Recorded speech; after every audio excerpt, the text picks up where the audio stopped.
I'm not feeling good right now. It is 7 o'clock and we'll call this meeting to order. My name is Beverly H. Burks, Mayor, City of Clarkston, and it is for the May 31st work session. At this time, I will do the roll call. Start off with Vice Mayor Yasu. Present. Councilman Carroll. Present. Councilwoman Johnson. Present. Councilwoman Hopkins. Present. Councilwoman Bell. Present. And Councilwoman Hood. I think she's trying to join now.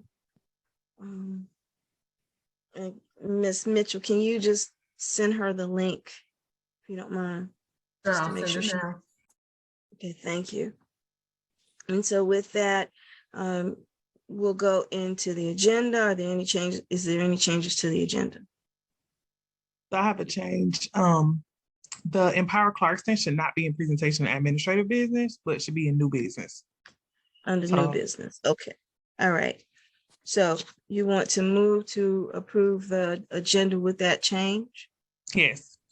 Okay. So I move to approve item 4D, Empower Clarkston, out of the presentation administrative business to new business as a change to tonight's May 31st, 2022 work session agenda. Okay, so we'll have that as 6E. Yes, that's correct. Okay. Is there a second? Second. It's been properly moved and second that we move item 4D, Empower Clarkston, from presentation to new business under 6E. All in favor, say aye. Aye. Aye. All opposed? Okay, all opposed, say nay. Motion passed. We'll move on to item 3, which is work session resident comment policy. Any member of the public may address questions or comments to the council referencing only agenda items after the mayor and council have had the opportunity to discuss the agenda item. Each attendee will be allowed 3 minutes for comments. We'll move on to section 4, which is presentations, administrative business. And we will have item A, which is the service delivery strategy update. Clarkston, Ms. Cowie. Yes, Madam Mayor, the service delivery strategy update for the city of Clarkston is pending by DeKalb County. DeKalb County is undertaking the development and adoption of the 2050 Unified Plan. This, according to them, this effort will combine 2 traditional comprehensive plan documents, that is their comprehensive land use plan and the comprehensive transportation plan. The Georgia Department of Community Affairs, Community and Economic Development Division has advised DeKalb County that municipalities within DeKalb County must update or renew its DeKalb County service delivery strategy as a part of the 2050 Unified Plan effort. The Department of Community Affairs requires counties, again, and municipalities to adopt a local government service delivery strategy. Again, this service delivery strategy is being renewed and revised, or renewed rather, due to the update of the county's comprehensive plan. Madam Mayor.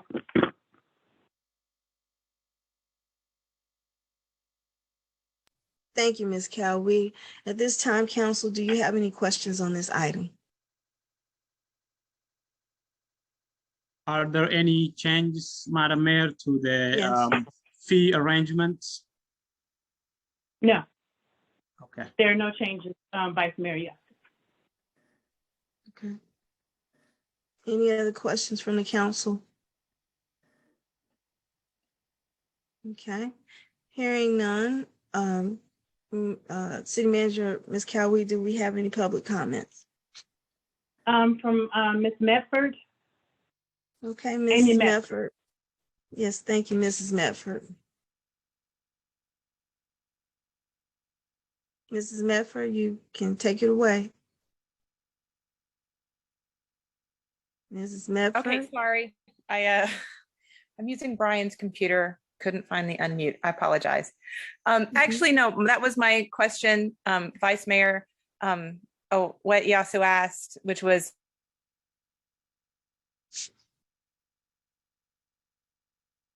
my only question, but you answered it. Thank you. Okay, thank you, Ms. Smithford. With that being said, this item is closed. From an action perspective, what do you need from us, Ms. Cowie? At this time, since there are no changes, you will have a resolution next week to adopt at the City Council meeting on June the 2nd. Okay, with that being said, can this be something that's on consent agenda? And so with Yes, that, Madam can I Mayor. get okay. All right, everybody, everybody, okay, consent, thank you. We'll move on to item 4B, which is the discussion to remove rocks from Friendship Forest. And Vice Mayor Yasu, take it away. Thank you, Madam Mayor. This agenda item was brought for the council's attention. Just to give a little background story on the agenda item. So there were some curbstones that were removed, that were left over from the curbstones that were used on our streets, and were replaced by the streetscapes, new sidewalks projects in the last about 6 to 7 years. And at first, I mean, the story of these rocks has changed a few times since I've been in the council. At first, I heard that this was a temporary measure just to store them while they will be used in the projects and subsequent projects. And the last story that I heard was there will be a rock garden, quote unquote, or granite garden, as it is mentioned in the agenda item. However, this was never brought to the council's attention. It was never decided by the council to place them at Friendship Forest. It was a decision taken by the first city manager we had, Mr. Keith Barker, and since then, there has been some complaints that I have heard from some residents, and I was under the impression that this is going to be a temporary measure and eventually we would remove them or something. I think from what I know now, that they were still considered as a temporary measure, to be stored, but some of the background story, there are 9 points mentioned there. I'm not especially sure what number 9 is, because it doesn't make sense that it was placed there to block parking from being used at the area of the new park, because there's already something blocking from cars from entering into that entrance. So I don't see that as a valid reason why we have it there. And the wildflowers, I've never actually seen any wildflowers coming out of that area. I know we have planted some wildflowers there, but I agree that we have to remove them eventually, and if it has to be done gradually, I'm okay with that. But I think we need to think about moving them and using them for other things instead of just being placed there at the parking lot. We have to probably put them by the bank, by the river bank, by the creek bank or something, to kind of control erosion or something. But it could be placed as a terrace or something. But just placing them there, it just makes it look like the place like a graveyard pretty much. So I think this is all I want to say, and I really want to hear from the rest of my council colleagues what we could do with this curbstones. Councilmember Thank you. Hopkins, do you want to add anything? Thank you, Madam Mayor. Mm, Well, I would just like to say that I think they look like what they are. They're a building waste product, and I'm 100% for recycling them and finding another use for them in the city. They are worth, I think, a significant amount of money, but and there's a lot of places where they could be applied or could have been applied, but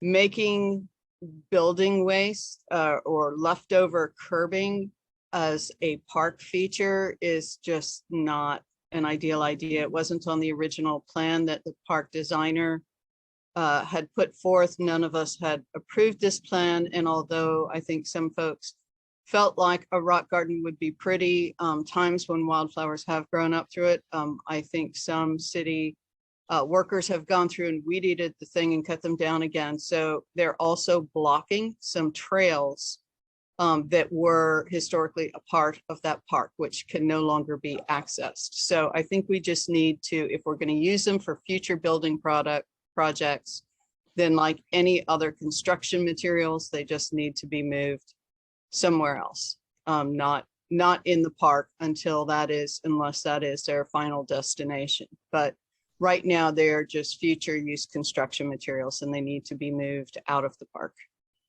Okay, thank you. And Councilwoman Hood. Yes, thank you. I have a question for Mr. Kaiser. Are you here, Mr. Kaiser? There you are. Thank you. Yes, Since most of these appear to have come from the project, the streetscape project, what were the plans in the contract to do the streetscape project and put in new curbing? What were the plans under that contract for disposition of the old curbing that was removed? The salvaging of the existing granite process, Councilwoman Hood, began about 6 years ago, as was mentioned before.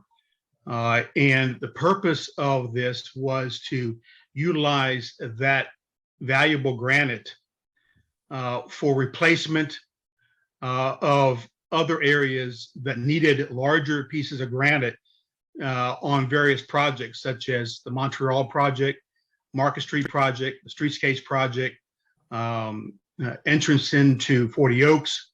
And so the goal of utilizing that salvage granite was so that we would not have to purchase it in the future from a vendor. So in every contract that has been paired, every set of bid documents from the various 3 phases of the East Ponce de Leon sidewalk project, from Market Street to Church Street on the north side of East Ponce, where there was existing granite curb that was replaced with new granite curb, the Streetscapes project where the granite was removed, in various other projects. All of those bid documents stated in those plans and specs that the granite would be salvaged and placed in the city by the contractor. And so for that period of time of 6 to 7 years, there was no place to put salvaged granite. We all knew, at least those doing the construction projects, that we would take advantage of that granite from that point back in 2014, 15, and 16, all the way into the future, which we have done very extensively. And where we would take out old granite, smaller pieces, use larger pieces of granite because they look better on the various projects, including Roland Street as well.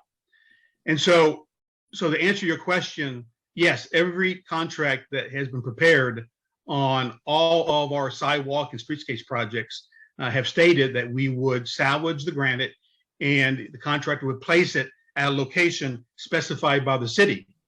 Obviously, Mr. Beck has no place to put the granite We talked about that for the last decade, as long as he's come to the city.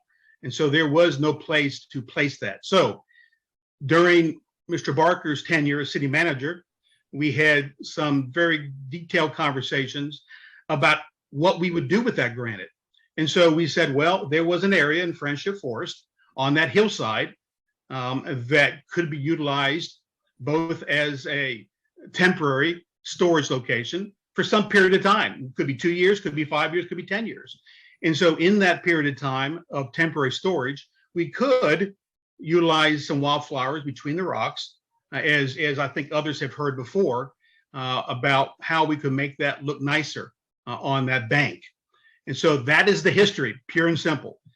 We have here just recently, 2 weeks ago, we have removed some smaller pieces of granite on the Roland Street project and replaced them with larger, longer pieces of granite.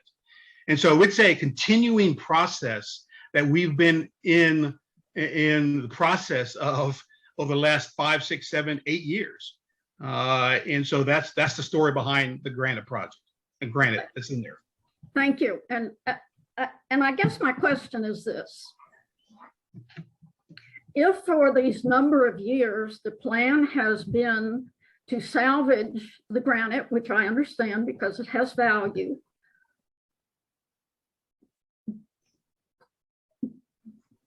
would there have been a need to find a better location to store this construction material? And if there were no better location, we could have at least rented a site or something like that. And when the plan for Friendship Forest was going forward, if it was going to include the storage of construction material, that should have been part of the plan. So I have to agree with Councilmember Hopkins that it appears that somehow our effort to store and reuse this, which is an admirable effort, has overwhelmed our ability to plan where to put it in an appropriate location. I believe that putting it in Friendship Forest is not an appropriate location.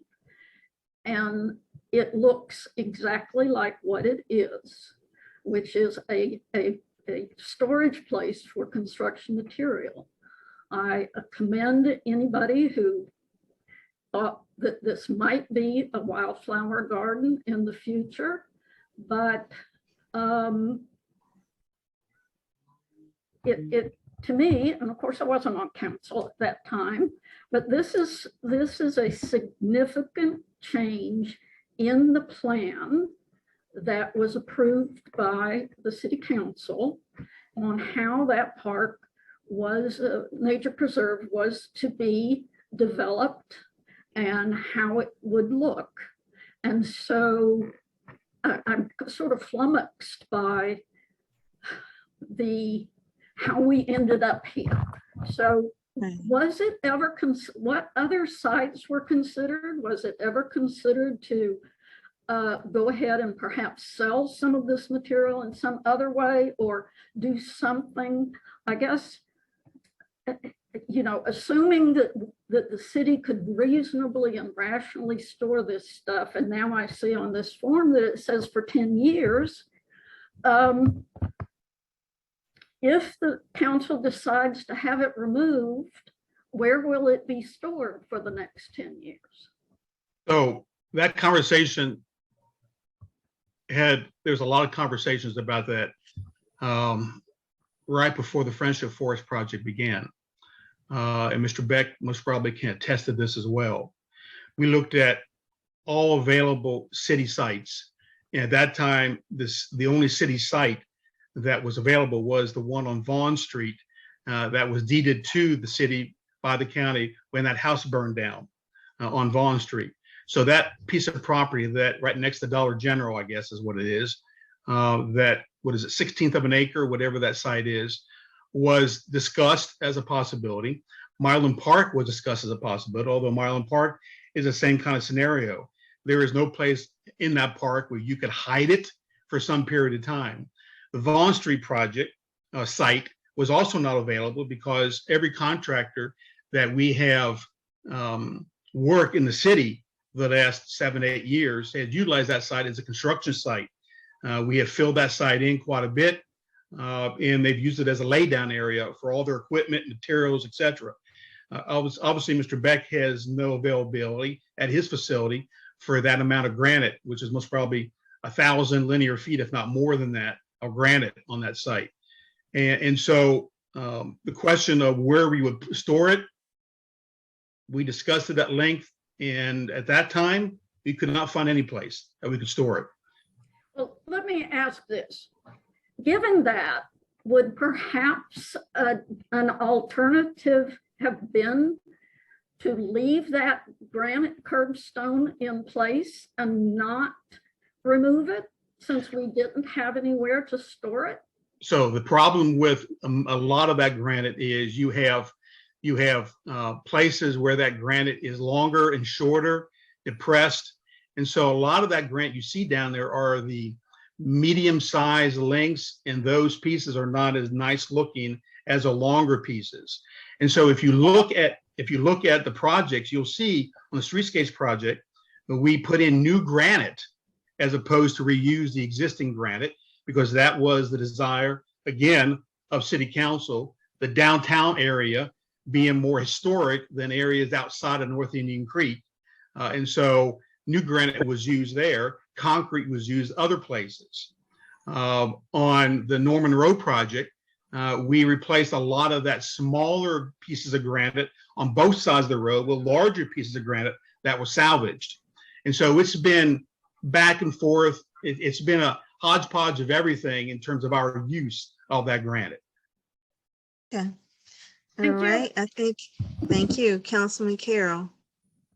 Yeah, that Councilman had asked my question about where it would be stored. The other question I had is like, what is the cost to like remove it and store it somewhere else? If we're talking about, I think you said maybe like 15,000 feet. I mean, it seems, I don't know if there's a cost to taking it all out at once and put it somewhere else if we don't have an immediate storage place in the city. It's about 1,500 linear feet, I would guess. About 1,500 linear feet is what my estimation is of what's down there. And so you would have to rent someplace, Councilman Carroll. I mean, the city has, unless Ronnie can chime in, the city has no lay down areas for that amount of granite in the city limits that I'm aware of. Okay. So we would have to like rent, some storage yard or something like that. You have to rent a place. Yeah, I don't know where you'd put it. I guess the alternative would be if you don't want to use it for storage materials, you could just sell it. If there was And then buy back what you need at some point in the future as other projects come along. Yeah, you could do that. Absolutely. Okay. And Councilwoman Johnson, did you have your hand raised? Or you took it Yes, down? ma'am, Madam Mayor. I wanted to Okay. know if we could store this material at 40 Oaks somewhere. We're not doing anything with all of that land. Yeah, I guess you could put it along the bank and just stretch along the bank, Councilwoman Johnson, and place it, along that creek bank. No, not in the creek itself, but along the bank where the trail is. I mean, ideally, so if the city had, resources, you have a trail, right? You have a trail through 40 Oaks, a walking trail. If you had the manpower and you had the resources, you could form up or place that granite on both sides of the walking trail, and that would look nice as well. We would have enough granite to do that through 40 Oaks. That's a possibility. It's a lot of labor, a lot of time, because Rodney, does. I mean, he does have a backhoe, but those pieces of granite, some of the bigger pieces are very, very heavy. And so he might be able to maneuver those with a chain and put them in place along the walkway. That's a possibility. Okay. Well, Vice Mayor Yasu. Thank you, Madam Mayor. I heard that that we actually approved to get a new ones instead of refurbishing the old ones. I really have trouble recalling anything that dealing with preferring new ones than old ones. But if that was the case, I don't know why we putting cement blocks instead of using the old granite. And I'm not really sure about that. I don't really recall, honestly, if the council preferring to get new ones. And I think that was waste of resources. If we did that, I'm not sure how we really did not think about that. But anyway, I just can't recall that. The other thing is, how much was the cost of this from at first to put it at Friendship Forest? Did this cost us money to move it to Friendship Forest? No. Okay. Okay, and then finally, I think from this discussion, I would agree that we move it, put it along the riverbeds, along the creek, all in around Friendship Forest, and pretty much around Peachtree Creek, around the city, and especially on some prone areas for erosion. I think that would be a good usage of the rocks, I think, instead of just leaving them there. And this could be done over a period of time.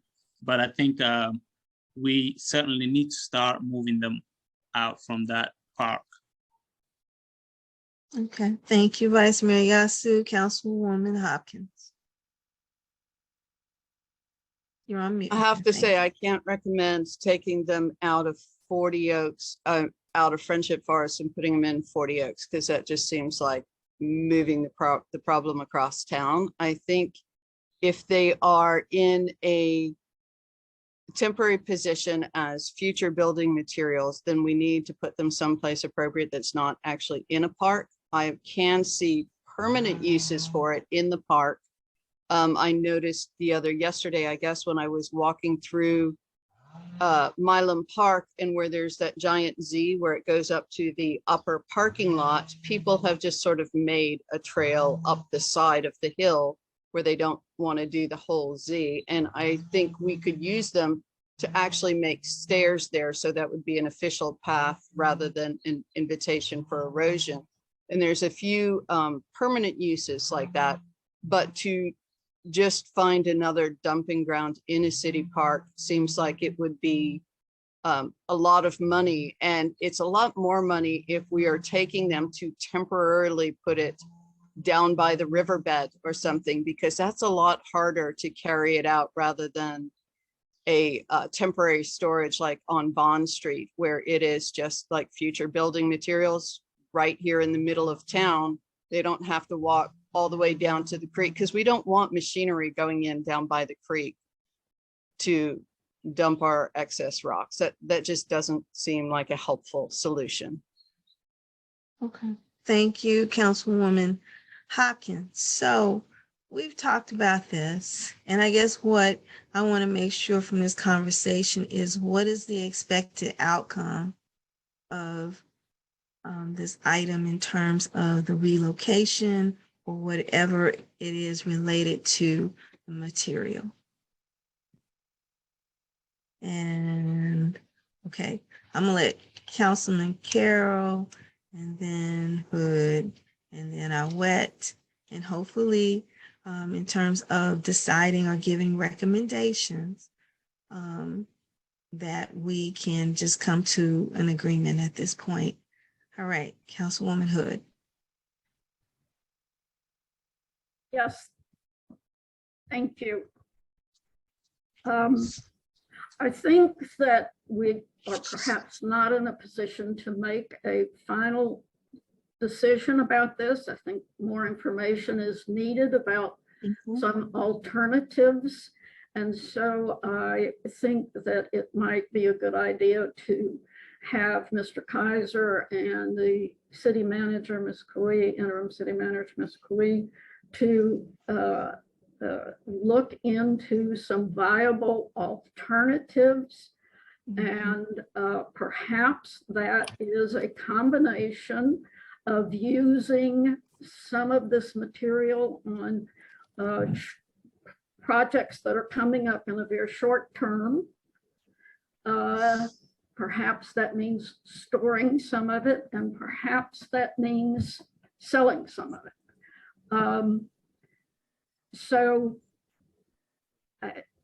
That would be my suggestion as far as an outcome, not to try to come to an immediate decision on this, but to continue to look at alternatives. Thank you. Okay, thank you. Thank you for that point, Councilman Carroll. I would agree with Councilman Hood. I don't know that we necessarily need to make a decision tonight. One thing I think we need to think about is how high a priority is it for the council to use all this historic granite in the next 10 years. So if that's a very high priority, then I think we probably need to think about possibly just keeping it there, or if we're willing to pay the cost to have it be stored somewhere else. If it's not that high a priority, then I think some combination of selling it may be the best option, because I kind of agree with Councilman Hopkins that maybe moving it to another park at a lot of expense would not necessarily be a great solution for have to take it out from that other park, a little bit later. Thank you. Okay, thank you, Councilman Carroll. Vice Mayor Yasu. Yes, I like what I'm hearing. So I also believe we need a mixed approach. First and foremost, I think we can use this as a erosion control tool, and we could find very erosion prone areas. The second is probably donate it to our residents in areas where we have also erosion prone areas, and find a useful purpose for it. And instead of selling, I don't know how much it would really, how much it would be, but I would be strongly for donating it to our residents who wanna use it for something that has to do with erosion purposes. And last but not least is find an alternate place and get our city manager to look for an alternate site for some leftover. Thank you. Thank you, Councilwoman Bell. Thank you. So my question, just for clarity, the consensus is y'all do want it to be removed, is what I'm hearing. 1. 2, I think that this needs to go back to committee, environmental committee, and then make the decision there where residents are present and can advise us as their elected leaders where they want this granted to go, or what program we need to put it in so we can disperse it appropriately. I don't think that it should go back to the city admin, because we're gonna be stuck in the same place. What if we don't agree and we serve the residents? So my recommendation is that we all are at the consensus that it wants to be removed. So let's take it back to committee, environmental committee. Let's do some outreach and get people there and get their voices heard, tell us what they want us to do with it, and then we move forward. But I also don't know for sure that this is something that the council needs to make a decision on. If we want it to be removed, how it's stored and where it's stored at is a part of admin, if you ask me. So those are my recommendations. Thank you, Councilwoman Bell. And finally, Councilwoman Hopkins. I'd just like to say, and correct me if I'm wrong here, but this already was discussed in the environmental committee some time ago, I believe. And as just kind of surveying the parks, and we just decided, yeah, parks and building materials are probably not a copacetic relationship. I have a question for Larry Kaiser.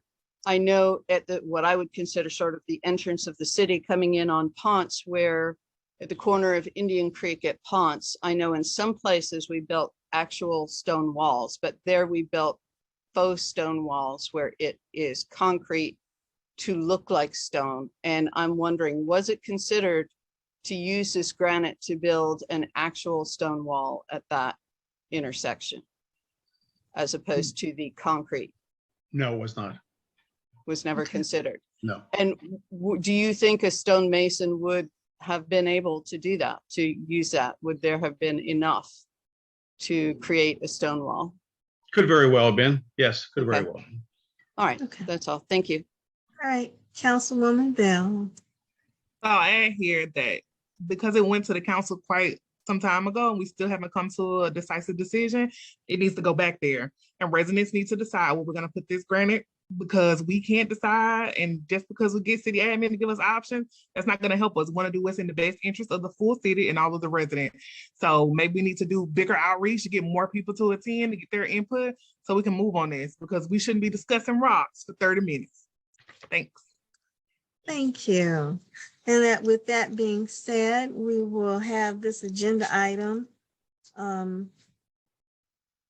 for, I don't think this is going to be consent, because we have to figure out what we're going to do with it and move on it next week. Yes, Ms. Cowie. You have public comment. Okay, I wasn't finished. Okay. Oh, okay. No, but thank you. And who's the public? Let's hear from the public. It's Mr. Mefford. Yeah. Hey, Mr. Mefford, come on. Hey, I will not talk about rocks for 30 minutes, I promise.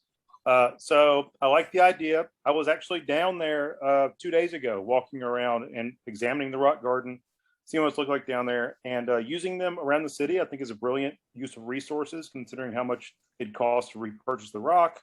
But we have an amazing opportunity coming up with our path that we got approved to study between Church Street along Peachtree Creek. So we had this wonderful opportunity where we could possibly use some of that stone along this new path that we're going to be working on.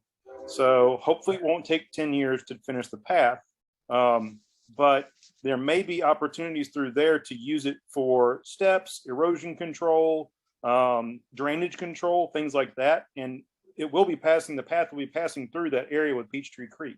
So it could be a great opportunity to use that there. I think it's a great idea. I did see the paths that were historically there in the back that you can kind of get to, but not really. So having access to those paths would be great again. The first idea I had about the stones actually was possibly lining the walkways at Friendship Forest, because right now we're using fallen logs. And while fallen logs are very important to the ecology, lots of bugs live in things like that, some of those could be used possibly to keep vehicles from accidentally driving off the path, because I did notice some tire tracks here and there of vehicles getting off in the weird places, I guess. But one of those 120-pound stones will keep people and vehicles and whatever on the right spot. So, but also they could also be used in different places around the city where people run off the road and sink into the ground. If you'll notice at the corner of Glendale and Church Street, they bricked over the corner where some tractor trailers were continually running over the corner. So if there's any areas we could lay down that granite curbing and use it to reinforce weak areas of the curb, we could do that. But I definitely think, I think coming from a family of builders, brick masons and things like that, using that stone to build a wall would have been extremely expensive versus stamped concrete, because of the severe weight of the stone and having to cut and fit it. A master mason could have done it, but would have cost a lot of money to do it. And then, so I think using it in situation around the city, great idea. And I don't think it needs to go to 40 Oaks. It's fine where it can be used other places. So if anything, thank you. Thank you. Anyone else, Ms. Cowie? Yes, Miss Amy Mefford. Mrs. Mefford. I agree with YT. This needs to go back to committee and get some resident input and truly be discussed and fleshed out more. As we've heard tonight, there are many, many ideas on how this rock can be used, should be used, could be used. And that's what the standing advisory committees are for, is this exact thing, to discuss it and then to come back to council with a solid recommendation on what can be done after talking with the citizens. So please do send this to committee, do public outreach, get community input, and then come back to city with one solid plan. Thank you, Mrs. Medford. Anyone else? No? Additional speakers. Okay. With that being said, no more speakers. So I look for a motion for us to move forward next week on this particular item. Sounds like this will not be on consent. So whatever motion comes out, keep that in mind, especially committees. Madam Mayor, Yes, Vice Mayor. can I recommend put it a consent to send it to the Environment Committee? Well, thank Thank you. With that being said, all council members, are you in agreement with that? Yes, yes. Councilman Carroll, can I see the, okay. So item B is on consent agenda to go to be referred to the Environmental Committee. Thank you all. Item C, which is Atlanta United Football LLC, free youth soccer programs at Milam Park. City Manager Cowie.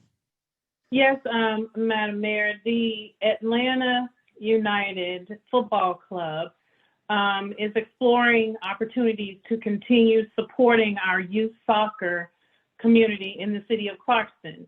They are seeking an opportunity to host soccer programs in the city of Clarkston at Milam Park at the soccer field.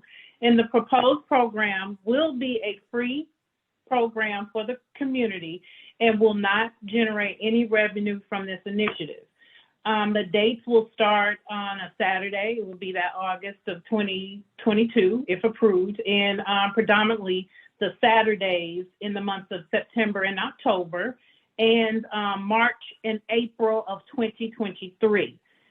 There will not be a program during the winter months.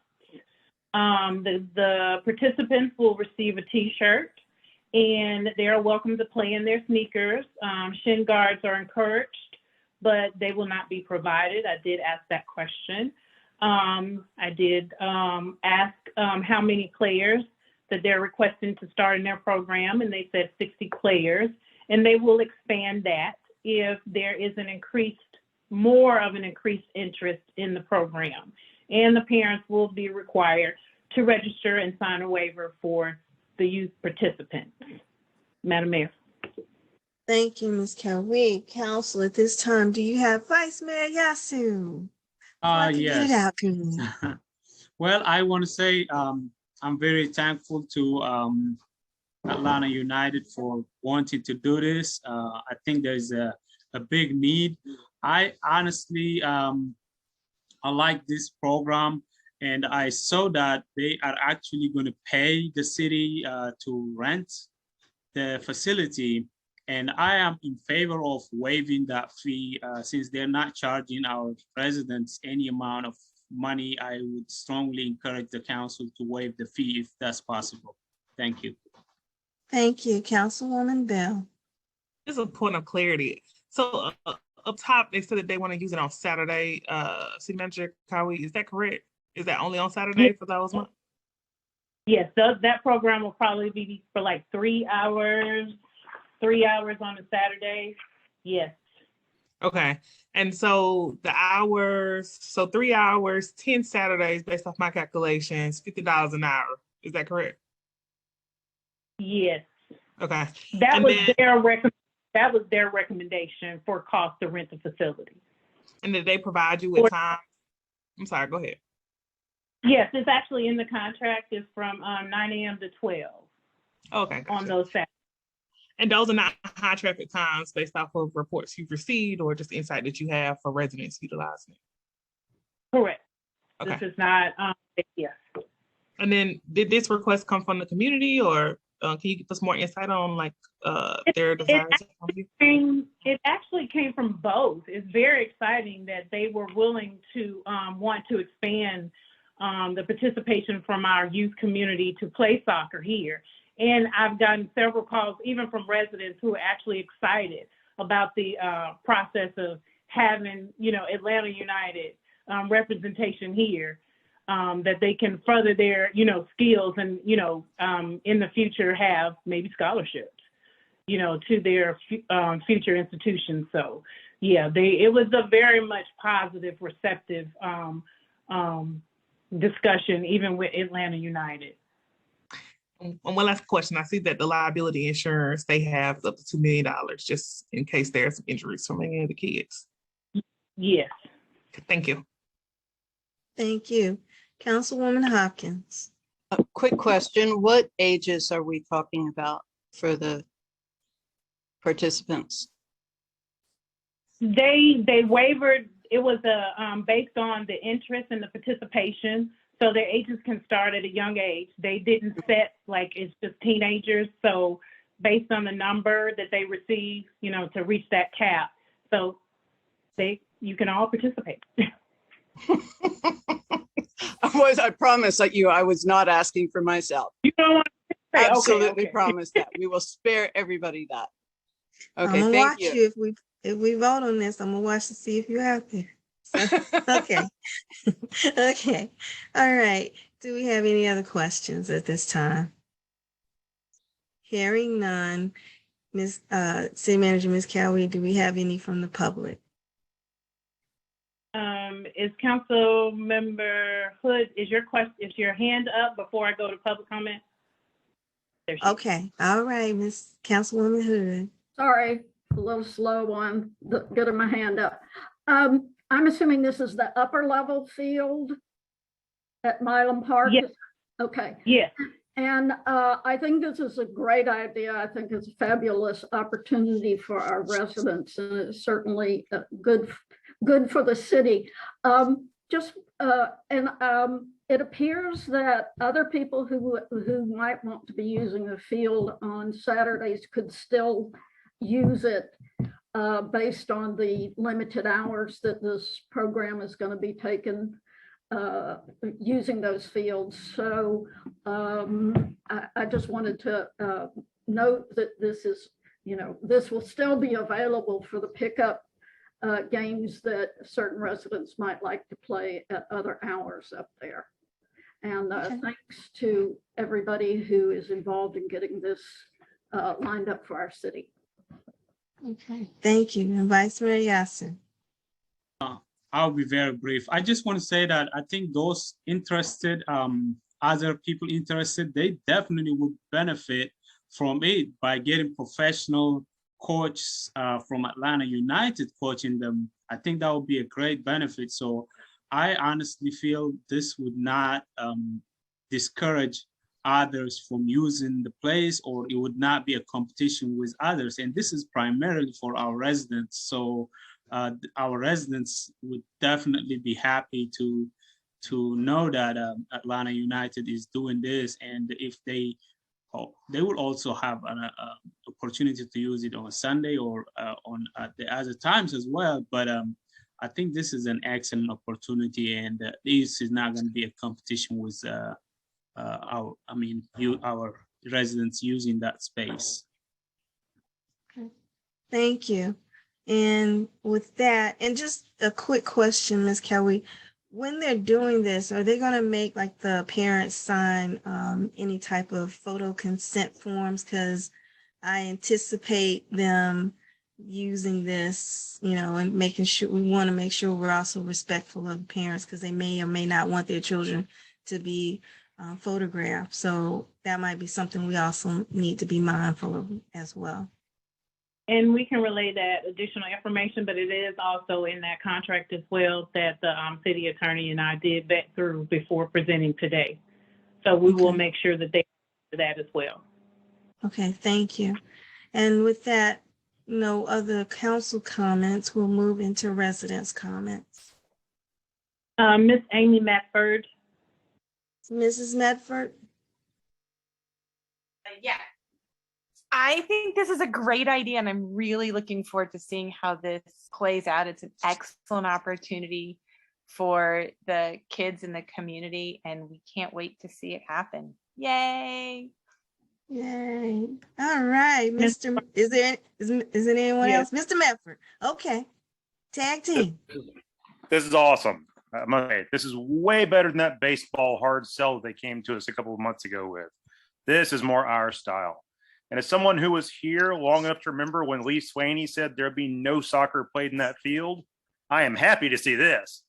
So this is brilliant. I'm thrilled that they chose to come to us. It's an honor, I think, really, that they thought of us. But to see how football brings together kids from everywhere in our community, including my kids who love playing with everybody. This is brilliant. This is wonderful. Can't wait to see it enacted, and wonderful. Thank you. Thank you. Does that conclude all comments, or do we have? Okay, perfect. With that being said, Councilwoman Bell, did you have a comment? Just a question. Can we add this to the Okay. consent agenda? I was about to say it. And So thank you. So let me make Go this ahead. one point. So I love Atlanta United, right? Go to the games, all the things. And I heard Vice Mayor Yasu say waive the fee, but I think that if we collect the fee, then we could utilize it for kids that may not have shoes or just small needs while they're in the training program. So I agree with you. So that's why I want to put that out there first before we move forward with the consent agenda. So you'll understand Okay, my rationale. thank you. Thank you for that piece. Hearing that piece, let's make sure in terms of having this on the consent agenda as is, which includes charging the fee. Is that something that everyone is in agreement with? So I see, and what I want you to do is use the reaction button so that I can make sure and so that Miss Mitchell can also see it as well. So if everybody can put your yes from the reaction. Okay. Councilwoman Johnson, did you want to or no? I'm trying to get there. One moment. But you say yes. Yes. Okay, so we got consent. So this will go on consent as is, which includes the fee. Thank you all. And with that being said, Vice Mayor Yasu, take it away. On that same agenda item, Madam Mayor? Now, the next agenda item, which is the proclamations. Okay, I got you. Give me 1 second.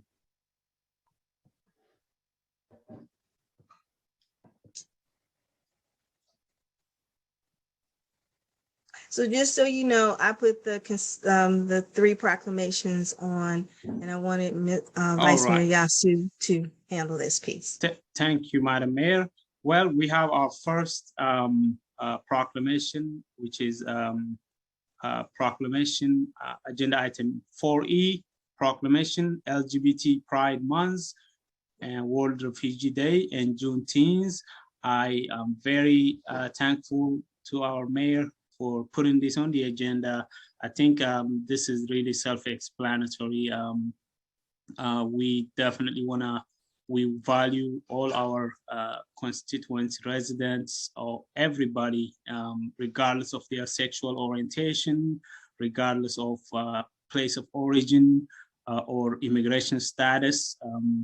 And also we definitely value our core African-American community, which is the backbone of this Clarkston community. And we want to celebrate Juneteenth in that same enthusiasm, just like we are for our refugees and our LGBT community. So if there are any comments, I want to welcome the council to comment on this as well. So I'll just so for clarity for everyone, since I put those on the agenda, I was relinquishing control of me presiding to my vice mayor.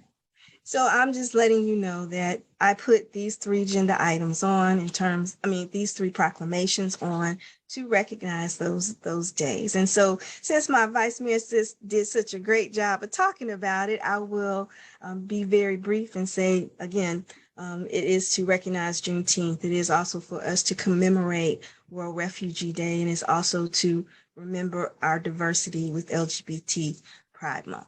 And that's it. Vice Mayor Yasu, I'll turn it back to you for any council comments. Yes, thank you, Madam Mayor. Councilmember Bell, go ahead. Thank you. So point of clarity, because I'm not sure. Stephen, Attorney Quinn, this is probably a question for you, but I thought we did a proclamation for Juneteenth. Do we have to do another one every year? Well, I mean, the proclamations are just expressions by the council. I mean, it's not really a legal issue, so you're free to either do it or not do it each year as you see fit as the council. Thank you. Thank you. Any other questions or comments from the council? All right, I don't see any. Ms. Cowie, anybody registered to comment on these agenda items? No public comment. All right, see none, I will give it back to our mayor. Okay, thank you all. So that concludes our new presentations and administrative for those proclamations. Can we agree to have that as part of the consent? And can you just do the thumbs up so that Ms. Mitchell can see that as well? And if you just do it, okay. All right, so it's a thumbs up. Thank you all. We'll move on to item 5, old business discussion and clarifying a request for funding from Fresh Harvest and the proposed MOU between the city and Fresh Harvest. Ms. Cowie, and then I guess followed by Mr. Quinn in terms of, well, Mr. Quinn is going to give an update on this one. Madam Mayor, this is an agenda item by Council Member Hood. Right. But I think from the overview of it, in terms of the information, Mr. Quinn was going to talk about it. Mr. Quinn. Okay, so we'll go directly to Mr. Quinn. Okay, good evening, Mayor and Council. So, as you will recall, last year there was a proposal by Fresh Harvest to purchase a food truck that they would use to deliver food to people in Clarkston in need. And the council voted to appropriate $40,000 in ARPA funds to this purpose. But at the time of the vote, there were a number of details that had not been ironed out. And so the council asked, as part of the appropriation, asked the city manager and myself to work with Fresh Harvest to produce a written memorandum of agreement that would govern the food truck and the food delivery. So as we dove into that further, it was determined that ARPA, under the Treasury guidance, is not, or I should say, purchasing vehicles is not an authorized use of the ARPA funds unless they're for a special purpose related to the coronavirus, and this is for food distribution. So ultimately, we ended up modifying the MOU in order to comply with ARPA to a point where the city manager and I felt concerned that we had gotten away from what the council had discussed and voted on as reflected in the minutes, which was very much tied to this vehicle. So we have now circled back around, and I have further modified a proposed MOU between the city and Fresh Harvest. And there's two substantial differences from what was originally created after the council appropriated the money, but we didn't really have all the details at the time. So the big changes are there's no reference to the food truck in the draft MOU. It simply states that Fresh Harvest will deliver $80,000 worth of healthy foods, fresh produce, and that 80,000 is measured by wholesale price. And then the other, and the city will pay $40,000 to Fresh Harvest for that. So essentially, the city would be getting twice its money's worth in wholesale foods.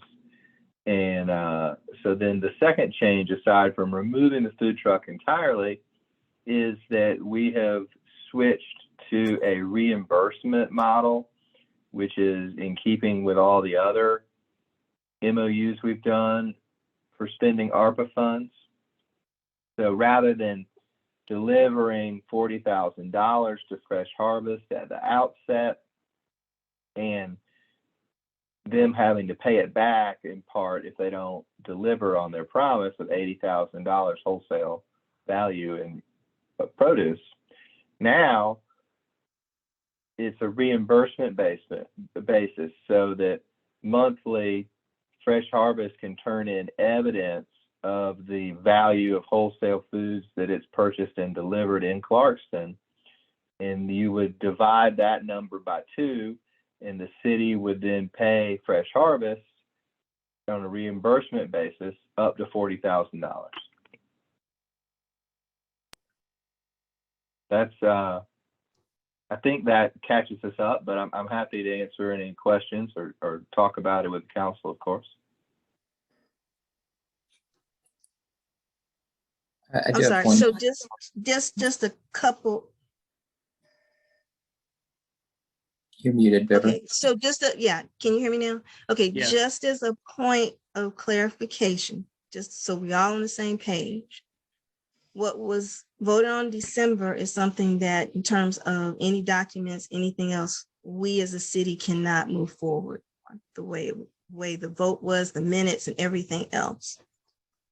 For us to, and that's just kind of where we wanted to make sure in terms of where we are with this.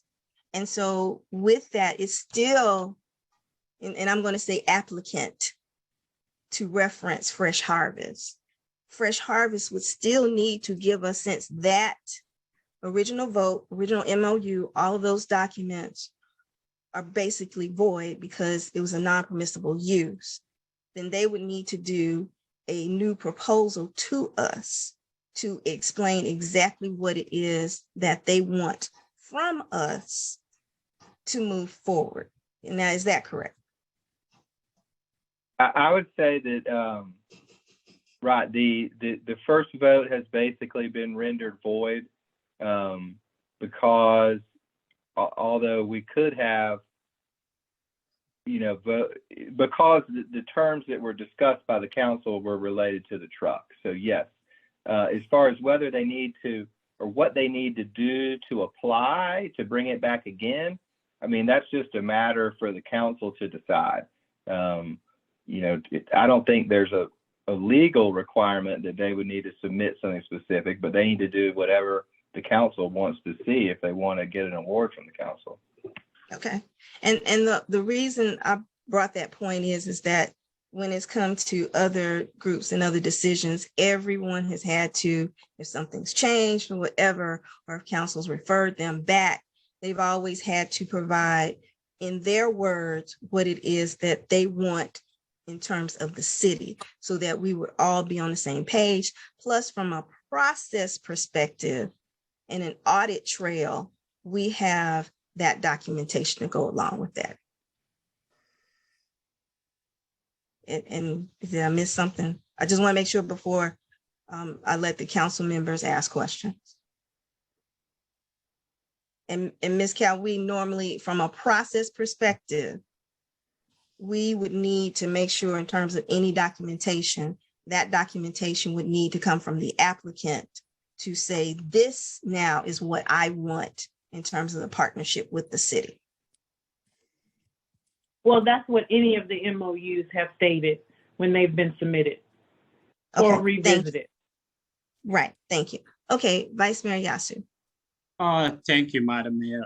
Well, I think I always believed that that MOU was not really applicable to ARPA, and now I think the city attorney said something interesting, and also the mayor mentioned that the previous vote is void. So from process point of view, shouldn't we overturn the previous decision before we move forward?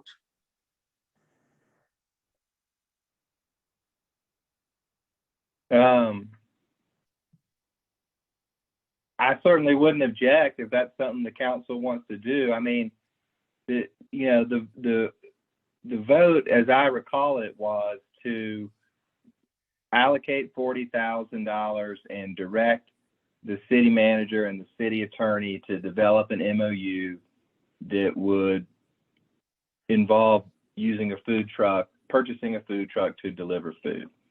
So if the council wants to take that allocation off its books and start over, I think that would be appropriate. I mean, if the council did not take that specific action, I think that would be okay. You know, I think that we've explained here in a public meeting what the outcome was and how we got to it. So I don't think it would be essential to take that step, but I think it would be appropriate. Okay, thank you. And Councilman Carroll. So I had a question. So I know we recently allocated some funds to Amani's Women's Center, I believe also the Veterans Group for food distribution. So my question is, did we follow the same practice of requiring them to make the purchases and then apply to the city for reimbursement? Or in those cases, did we just write a check for the amount that they proposed in their version? Great question. Great question, Councilman Carroll. The way that the process works internally, either we are provided a receipt with the cost and the city will reimburse, or we are provided an invoice from the organization that the company is working with, the organization is working with, and the checks are sent directly to that organization. Did I answer your question? Yeah, that answered it. Okay, thank you. And Councilwoman Johnson. Thank you, Madam Mayor. My question is for Stephen, and I'm just trying to get clarification. During that motion, for the city manager and the city attorney to get with Fresh Harvest in reference to the MOU, I was under the impression that was to put the stipulations in the MOU and not change the purpose. I'm just trying to understand, because I saw two MOUs. One had the truck on it, one did not. But I was under the impression we were giving you guys the autonomy to put the stipulations, what the city was requiring, the zip code that was being serviced. So was my thinking incorrect? I would not say that you were incorrect. I would just say that as it developed, we sort of found it drifting further and further from what was discussed by the council. And that made the city manager, I mean, I think what we came up with is legal and and that's in part because it didn't mention the food truck. And so I approved it as to legal form because it would be legal for the city to spend $40,000 in ARPA funds on food distribution. But Ms. Cowie, and I don't disagree with her, she felt that the council's vote so it's not a matter of ARPA so much. Well, ARPA rules guided the MOU in a certain direction. And when we got there, Ms. Cowie felt that this is not consistent with what the council expected. And therefore, she didn't want to sign it and send out the $40,000 without bringing it back to the council. Okay. All right. Any other questions from the council? Okay, hearing none, I see Mr. Deaton on there. Did you want to have a moment? Okay, Vice Mayor Yasu.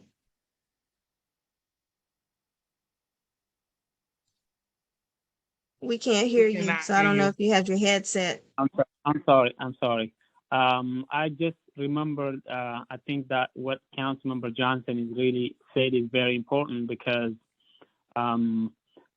we probably need to discuss further the MOU. Is this going to be only food distributed within the city limit, or is this going to be again, the reimbursement, it would just, how are we going to know where the food is being distributed? I know we do food distribution and we normally have a lot of people who are living outside the city limits still getting some food. But what I'm on this specific case, is the food truck going around the city only within the city limit, or are we just gonna, how are we gonna monitor and how are we gonna know about where the food is being distributed? I'm not sure. What is the MOU stipulating this time? Okay. And thank Good you for question, that. Vice Mayor. Go ahead. Okay. Well, first, if I could go back to Councilmember Johnson's question, I was reminded of something I wanted to say and didn't, which is that, she mentioned this restriction on the truck going outside of the city limits. And that was definitely something that the council discussed at the meeting.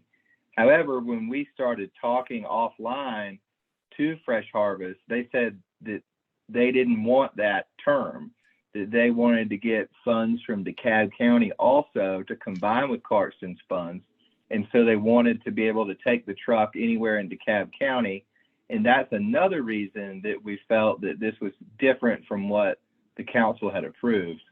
But to answer the vice mayor's question, and I'm speaking now about, I haven't spoken to Fresh Harvest recently. So I'm not saying, I can't say what they propose or what they would accept.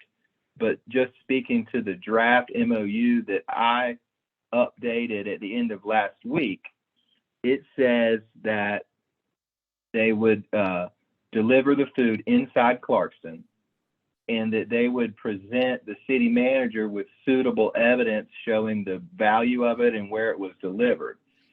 So, but I mean, you've raised a good question of how do they prove that? I mean, maybe they would like sign an affidavit, or they could keep records and have people sign when they receive the food.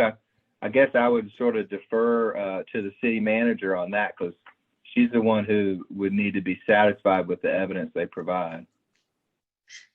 Is it still my turn, Madam Mayor? Oh, I'm sorry. I'm so sorry, Councilwoman Johnson. Is it still my turn? I'm just asking to be Oh, in order. I didn't realize that you weren't finished. I'm so sorry. Well, Stephen kind of redirected some stuff to me, and I wanted to just follow up. Well, Okay. my concern here is that when we started this conversation and the mayor further clarified that that particular MOU is void. So we're having a discussion about an MOU that is no longer negotiable, or it can't be done. I'm trying to see, what are we doing, basically? Do they need to pose another MOU? I'm kind of confused, because that first MOU was for the purchase of a food truck, and now we're discussing food distribution. So what you're saying is at the end of last week, you were notified to update their MOU, and you have a new MOU right now without the truck on it. So we're going to discuss it now and vote on it next week. Is that what we're doing? That's accurate as far as what I said, but I mean, how to proceed would be up to the council. I mean, one option would be to look at the draft MOU that I prepared and then take a vote and determine that the council either does or does not support this. If they do, it would be presented to Fresh Harvest and basically, hey, do y'all want to do this deal? I mean, it's definitely a different deal than before, but it's similar. It would be up to them, I guess, to take it or leave it under that scenario. Another scenario would be the council might decide it would rather have Fresh Harvest propose to the council a new plan, and then the council would vote on that. As far as the timing, that would be just up to the council. I think there's no legal reason you could not, there's not a legal reason preventing proceeding in 1 week from now, but that doesn't mean that the council has to do that. If you want to take a different approach, get more information, then that's your prerogative. Thank you. Councilwoman Johnson, are you finished? I want to make sure. I am. Thank you. Okay, thank you. Thank you. Councilman Carroll. So I guess one thing I would say is that when we originally voted, one thing that I think was pretty clear is I think even the people that opposed it wanted to allow it within the 30021 area code. And I think the same reason why we don't check IDs for our food distributions would be the same reason why I think it makes sense to allow it within the 30021 area code. I think that was part of the initial condition. I remember making the motion. So I'd recommend keeping that at least.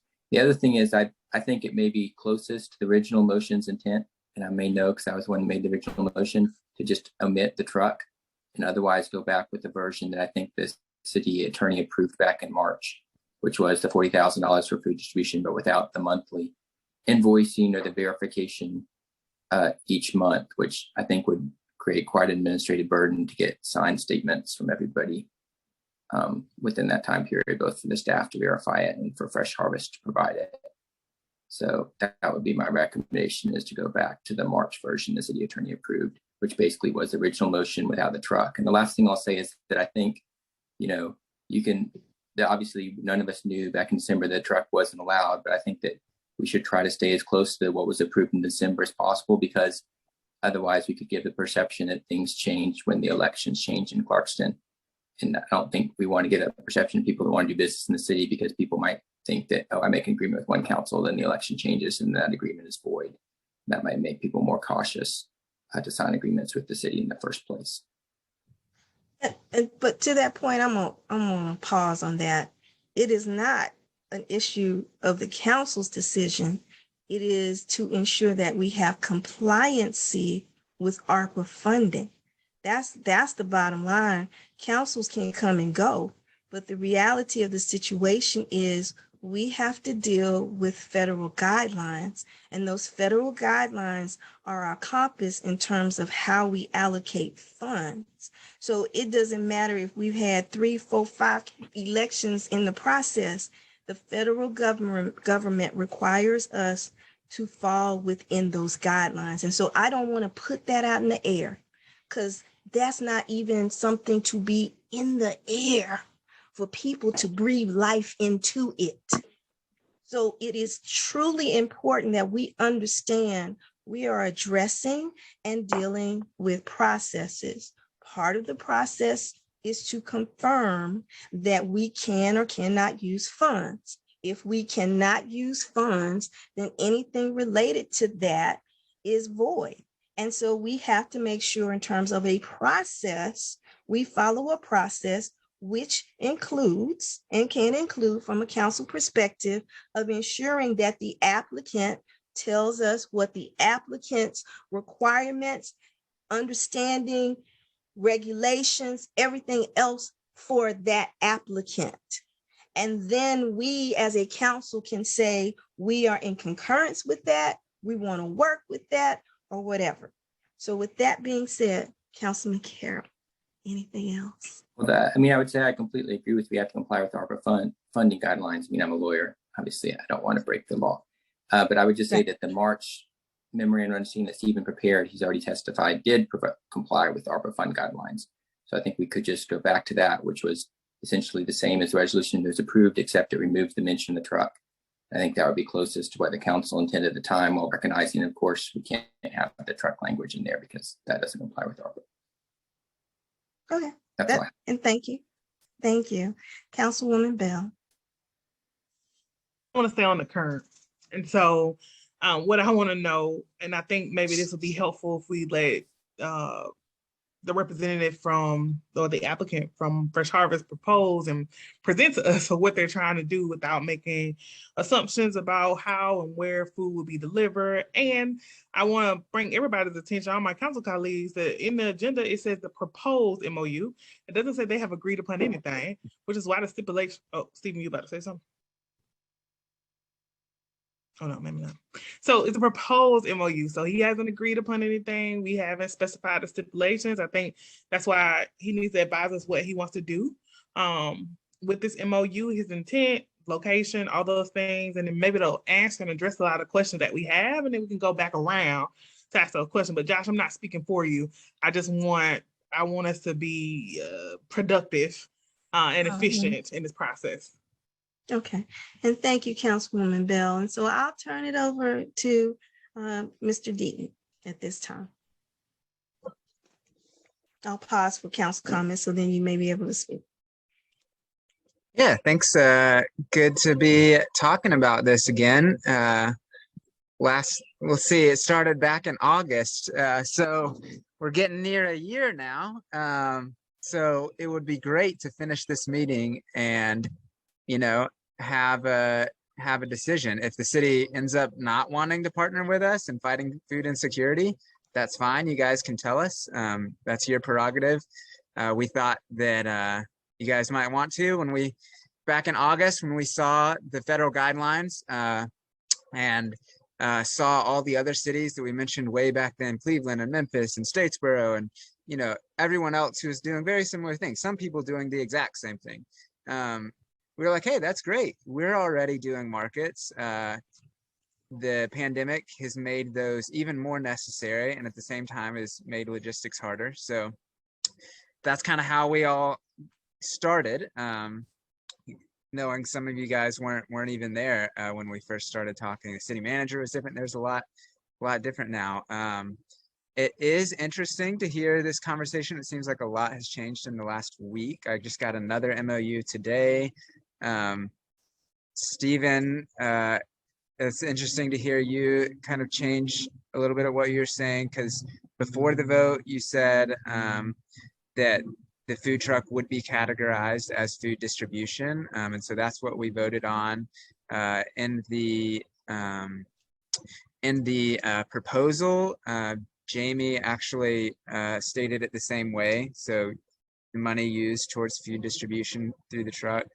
And then in a few different emails with the mayor, with city manager, we had gone through multiple times over a period of months. I guess some of the quotes were like, to spend $40,000 in the ARPA funds and share the Harvest Food Delivery Program, food truck program, and for the city manager and city attorney to finalize deals for the harvest. And then Stephen, you said, Ms. Cowie and I did that by adding benchmarks and drafting the MOU and the way it was clear that the food distribution and allowed ARPA spend. And that you went on to say any difference in what was discussed was semantic rather than substantive. And then we kind of came back to that same thing a couple of them. So I'm a little confused on that point.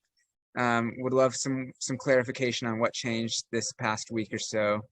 But also just kind of big picture, because it's been great to talk with Deborah and with Susan and, you know, all of you guys. I know it's hard to get in touch with you, so I'm really appreciative of the times that we've been able to talk. Individually, it seems like everyone is for the idea, and that what it came down to before the initial vote, when there was, you know, people took different sides, was everyone was for the idea, but then it came down to logistics, which the city controlled. And it seems like that was voted on, approved, and now we're kind of back at the same spot where generally we would like to see this happen in the city, and that the details come down to you guys.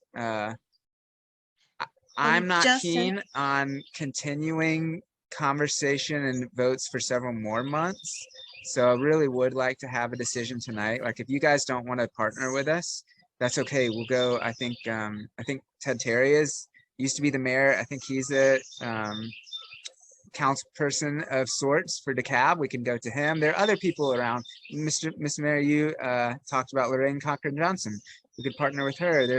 I think there's people all over that do want to partner. We would obviously, like we said before, love to partner with the city.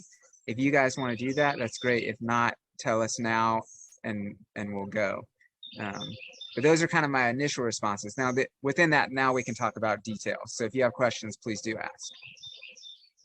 Well, okay, thank you, Mr. D. So I'm turning to you to say, knowing that in particular, if you look at the December meetings, that's part of the issue in the December meetings where the minutes reflect that we all voted. And part of those December meetings include the word vehicle in it.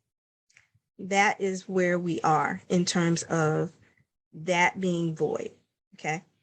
So to you, I understand this has been a journey, right? This has been a real journey.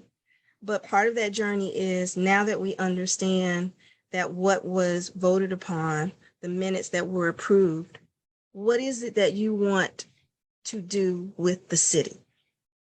What is it that you want? Is it that you want to do food distribution over the next several months, blah, blah, blah, blah, blah? What is it that you want to do? Because again, saying, well, I'll just go to someone else, that's great that you have those options. I think that's amazing that you have those options. But we're also trying to make sure in terms of moving forward, what happened if you have some type of document that you want to share for the council then to review and say that now, based on everything that has changed, this is what I would like to do with the city as an applicant. Does that make sense? Yes, I don't see really the need to submit more. I think you guys kind of have all the information. I would submit it in a slightly different format, but we have been and we will continue to distribute food in Clarkston. We're committed to fighting food insecurity here where we are. And we're going to do that regardless. The truck, from your guys' perspective, is off the table. So we're not going to talk about that anymore. We'll fund that ourselves. We'll get other funding from somewhere else. Food distribution. It would be great to have you guys partner and help us distribute food. You know, we get donations from all over the place. We fund it with a lot of our own money. If the city would like to contribute money for us to distribute food, we will do that. You know, if you just want to give us $40,000, or buy $40,000 of food yourself and we'll distribute it, you know, like we could potentially do that. In the proposal, I think I would propose that we go back to our original March proposal, not our original. So it was revised a few times. Finally, in March, we had one that everyone settled on in terms of the city attorney and the mayor. I would like to go back to that one. The one that I saw today, I don't think that we would move forward with that just because we would need to modify it because it's missing some details and it would require a lot of administration.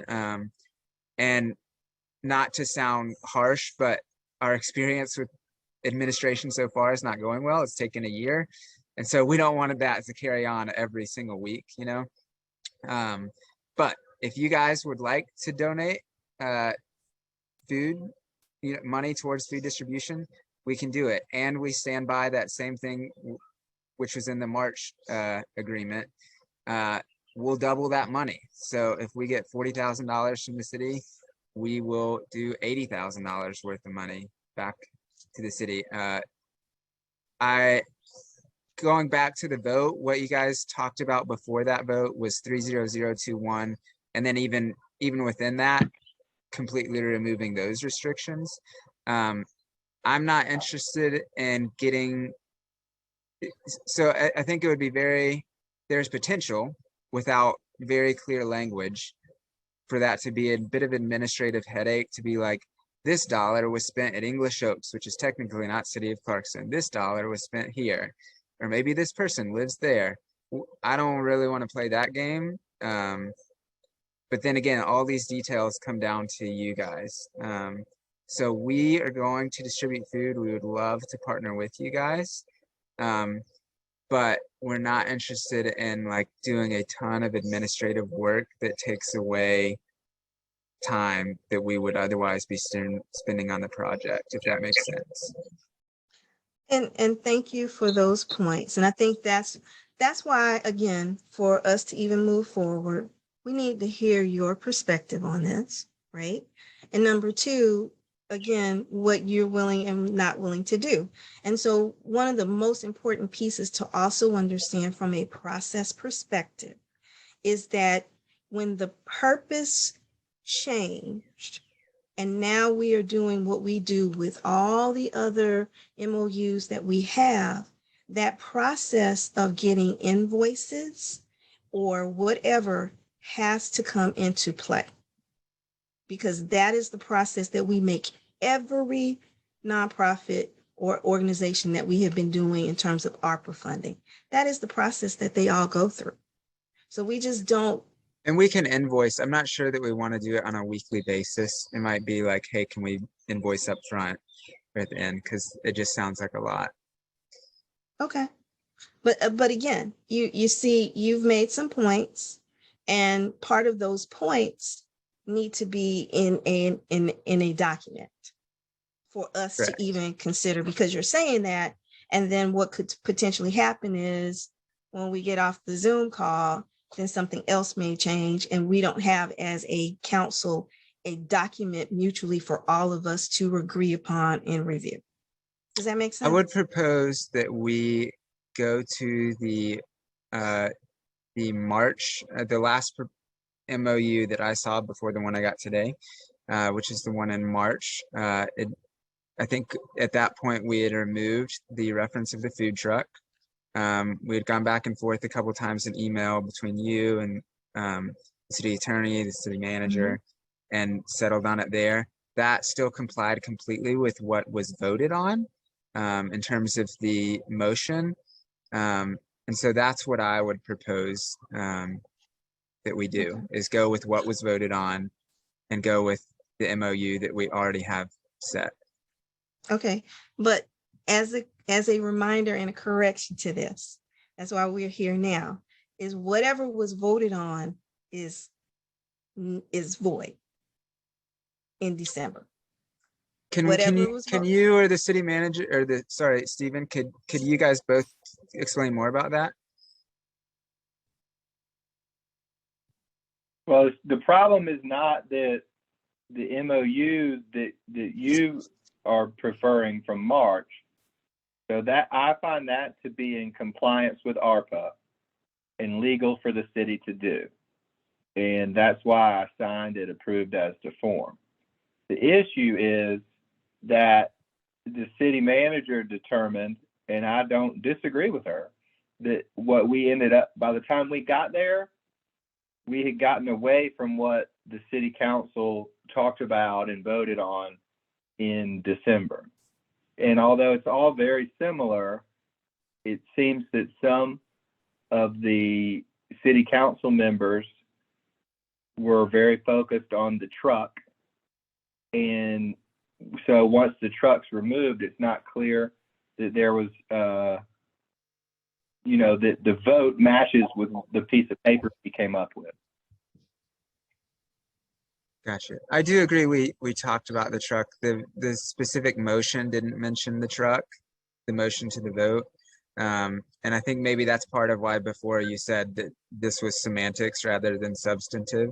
But if you guys would like to all take that MOU and vote on it again, or just right now would be my preference to say, let's go ahead and move forward with that MOU.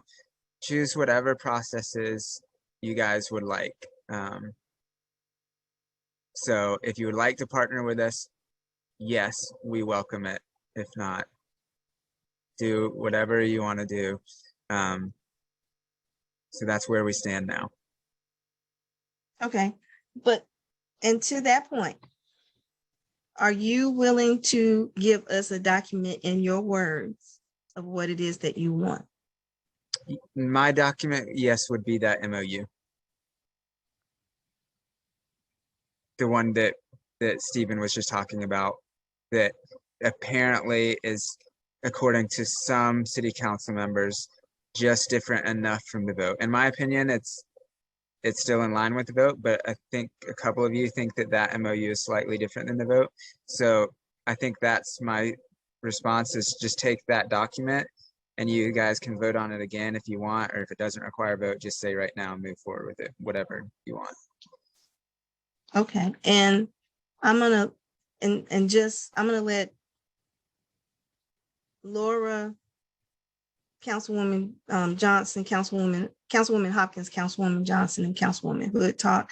And then again, I just want to make sure from today what our discussion will be in terms of next Definitely. steps. And so we'll do that. Okay. Councilwoman Thanks. Hopkins. I think for the purpose of clarity, first thing, Mr. Deaton, just so I understand, when you originally applied for this, were you considering whether it was ARPA or not ARPA, or were you just looking for a donation to distribute food to folks in need, regardless of how it's funded? Yeah, there wasn't, actually when we did it, there wasn't yet a set thing. So that's why I wrote the proposal the way I did. And it was from ARPA because it lined up perfectly with what the federal website said and what different newspaper articles said. And we were like, wow, that lines up perfectly with what we're doing. So that's why we submitted a proposal. I gotcha. Unfortunately, it does specify that it excludes the purchase of a vehicle. So that is why we got here. So I think for the sake of clarity of what was discussed and what is voted for, I think it would be helpful. Oh, first thing, Mr. Deaton, let me just say, we cannot decide on anything tonight because it is a work session. We don't take votes tonight. We discuss it tonight, we vote on it next week. For the sake of clarity, I think we should vote to overturn that vote in December to keep in legal compliance with ARPA. But at the same time, I am not ruling out voting at the same meeting on a new revised MOU that is in compliance with ARPA, just so we can be clear that we realize this is not the same thing. We're not voting on one thing and then passing something else that never was voted on. To be honest with you, from the way it sounds like it turned around, a lot of my objections from the initial situation may have been removed. Now, I was the one raising the objections about, all of the apartments that are mentioned are outside of Clarkston. That doesn't mean that I did not want you to go to the lakes or to Willow Branch or to these apartments because they need it. My thought is, and I think I might have been discouraged from like really voicing changes that would make it work better, was to get together with DeKalb County and say, hey, let's all work on this together, and then you don't have to worry about it. And I foolishly just stopped putting in suggestions. But if it is for just general food distribution, it sounds like you would like to get away from the idea of either invoicing or turning in bills. And the invoicing, can I just say, because somebody cited earlier about the Veterans Association, when we say invoice, it was basically a budget and a plan. Like they would have so many health fairs and each one would cost this. They would have so many food distributions and each one would cost this. So if we could get a schedule of the days that you would be in Clarkston and where you would be, that would be very helpful. It doesn't have to be every receipt for gas, every receipt for, we're not asking you to expense report the whole thing in the finest detail. But I think we need a specified thing as to how the $40,000 would be spent. And that is significant, it would be spent on activities in Clarkston. So like I said, just a number of days that you plan on doing a market in Clarkston. We still want you to do the lakes. Like we love those people too. They're only 50 feet outside the city, we're not ruling them out. But I think at our next meeting, we really should, just like I said, for the sake of being completely legal and transparent, vote to rescind the previous vote because it was not in compliance with ARPA. And if anybody has doubts or concerns about that, you can look at some of the other local cities where the government has spent ARPA funding strangely, and some folks are going to jail. So we don't want to be them. So we want to have some clarity that we know that what we approved is specifically slated in ARPA as being not in compliance. Take that out and do the MOU, which is like straight up food distribution, it sounds like. And let's work out the details maybe between what concerns you and the new MOU that Mr. Quinn put in today. Yeah, and I agree with that. And hopefully none of you guys are writing checks to yourself. That's what gets people in trouble. But yeah, to all your points, yes, like we want to minimize the administration. So like the other organizations have, where they say we're going to spend $40,000 to food this year. Here's the invoice. Like we're all about that. And I think that maybe the 80, like us promising to double the money, hopefully that appeases you guys about. I would prefer not to track like this dollar was in City of Clarkston and this dollar was 50 foot outside. I would prefer to just be like, hey, we're going to do this number of markets inside the city on average through the year, right? And maybe that's one less market or one more market because it rained or whatever. But that's how we would prefer to go about it, and that's generally in keeping with how most grants go. Like you said, you do the big picture, and then you try to minimize administration so that people can do work instead. So yeah, I mean, we don't, on our food distributions, we don't check driver's licenses on everybody that comes and gets a bag of groceries to make sure they live in Clarkston. Our assumption is, though, that if they're showing up for a food distribution in the city of Clarkston, like people aren't going to drive down out from Alpharetta for a bag of groceries at the parking lot of Food Town. So we have not checked to that detail. But if you are specifically doing 6 food distributions this year inside the city of Clarkston, then we need to know that. Am I speaking out of line, city manager, on this? That is the way I think we did for the veterans. Repeat that question, Councilwoman Hopkins. The way the Veterans Association had turned in their request or itemized their request, they just specified they're going to do this many health fairs at a cost of such and such, and this is what the cost would be spent on so many food distributions at a cost of such and such each, and this is what that would be spent on, for food, for security, for labor, for administration, for advertising, whatever, and they specified the budget for each event. That is correct.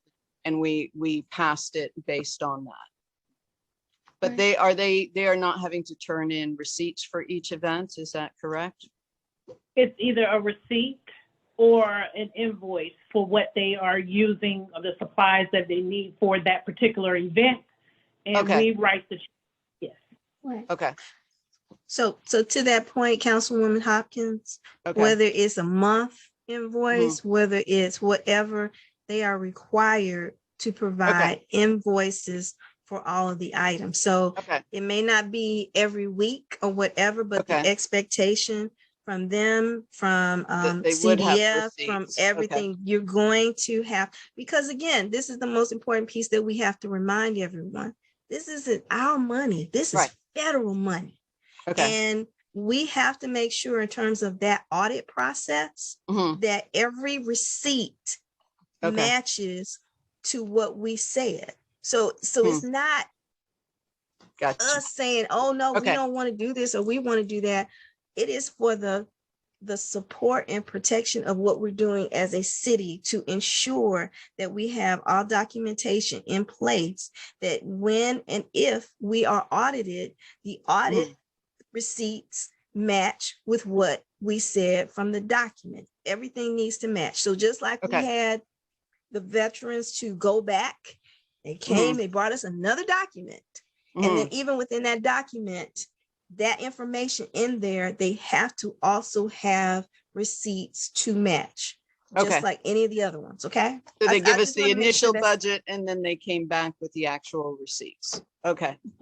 And on the initial budget, Yes, and on the initial budget, I know there was like one sort of large item we just kind of took out of the budget because we weren't Mhm. totally sold on it. Okay.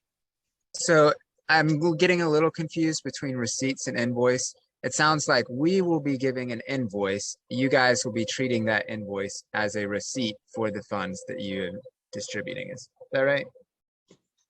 Or do you want receipts of, 37 bunches of bananas that we sold at, 20 cents each? Because that's where the administration is like, oh, okay, I'd rather just let you guys know this is how much the market moved, not 25 cents of bananas, 97 of apple. You know what I'm saying? That is the question because much of your food is donated, correct? Right. Okay. So how do we account for donated food being distributed? So what we're doing, we get donations of money. We buy the wholesale produce and then we Okay. sell it at a steep discount. Okay. If we're going this way of invoicing, then what I would like to do is at the end of every month, I would like to do it more and just like, here's the first half of the year, here's the second half of the year. We're going to spend $40,000 or whatever it is at this many markets. And that's what we do. And Mr. Deaton, as much as I understand administration is a headache, it's not a matter of, because I wouldn't like to have to do the invoices either, but there has to be a process in place. And so I just want to make sure whatever Ms. Cowee in terms of her process, we keep that in mind. Okay. Right. We can send an invoice. What I'm saying was that I was confused the difference of your wording of receipt versus Yes. invoice. Okay. So I'll use invoice just to so I'll be consistent. So we will send an invoice of we are going to do, we're going to do X number of markets this year or whatever. Here's the invoice. And for clarification, we do pay the company that's on the invoice. That's what we've done in the past with each one of our previous MOUs that we've had. And we had to go through, if there is a receipt from the organization, again, for clarification on how we work internally. If there is a receipt, that payment goes back to the organization because it has been paid. If there's an invoice, that invoice is paid to the organization on the invoice. So if you bought something, for example, from a company or organization, and you're saying you're going to purchase 40,000 in whatever given time, that $40,000 will be paid to that organization and not Fresh Harvest of where you bought it from. Are you understanding? I think there might be some ambiguity of thinking that Fresh Harvest themselves would be invoicing rather than passing on an invoice from one of their vendors. Right, because we're not really, it's not quite possible for us to pass on an invoice. For example, we're using our buying power to get stuff at lower prices. So for example, if we're going to sell, 60 cases of green leaf lettuce to our customers as a whole, we can be like, hey, we would like to also move some green leaf lettuce at the market, which we're going to sell for an incredible discount. But we're going to include that with our big order so that we can get that discount. So I cannot give you the receipt from that company, but I can absolutely give you an invoice. Does that make sense? But your invoice would be from Fresh Harvest, not from the vendor. Correct. And so the city would get invoices from Fresh Harvest, and you guys would then cut a check. Is that right? No. You want an invoice from Crystal Organic Farm for how much green leaf lettuce they got? Or how much you paid for it. That just doesn't work because do you understand how that like that bulk buying works? Yeah, that's great. Yeah, I get it. And I understand that it's a little bit tedious for us, but again, our ultimate goal is to make sure that we're following our compliance processes for this ARPA money. And yes, it is tedious for us with limited staff right now. But if this is what we have to do to make sure that we are in compliance, we will do this to make sure that we're in compliance and not to deter anyone in the city of Clarkston to apply for those federal funding. We are reaching out to them to do that, but we want to make sure as well that they understand the process. If that's on us for right now, that's on the city of Clarkston right now, because we have to make sure that we look out for the benefit of the leadership as well. We don't want to talk to you from behind somewhere we don't want to be. Yeah, so I think I just want to clarify one more time, because what I think I'm hearing is like that would never happen. But we can. So for example, we're going to. And I'm thinking that, so we won't keep going around in a circle before we go, before we go back and get into those details again, because we're willing to work that part out. That's the easy part. We just have to make sure where that MOU is going to stand and where we are with moving forward. We can't move forward if I can't tell you the process unless we understand where we're going to start first. Right. So, sure. We can work that out internally. Yes. Yeah, let's do that. But just to clarify one more time, so we know that it's worth it. Like when I get a pallet of strawberries, they're not going to give me two different invoices. One invoice for 20 cases that's going to go to share the harvest, and one invoice for the rest that's going to go to normal customers. They're just going to give me an invoice, and I'm not going to pass that invoice on to you guys. I'm just going to send you an invoice. Does that make sense? Because if otherwise, again, we're going to work it out. That's nice that you gave us that clip. Right. Record, but so see that, thank you, because see, as we're having this discussion, because what I'm hearing from a council is that what was ever voted on in December, we're going to, I guess, next week, null that out. But it's also good to hear from you in terms of your process. And that's kind of why we, ask those questions, to make sure you have these things written out, that from our standards of what we have to do may not be in line with your business model. So that's the other piece. I guess, yeah, just going off of what you're saying and then what Stephen said earlier, let's take that that March MOU and we can go off of that, and you guys can vote that up or down, and we'll go from there. But the issue is with the March MOU, you still, it requires, you can't get a check for the amount. So that's the issue. That's the bottom line, is that you can't just get a blanket check that if the council voted on something that you would get that money. Okay, we can revisit that. I think other people have questions too. Sorry. All right. So Councilwoman Johnson. Thank you, Madam Mayor. I wanted to ask Josh a question.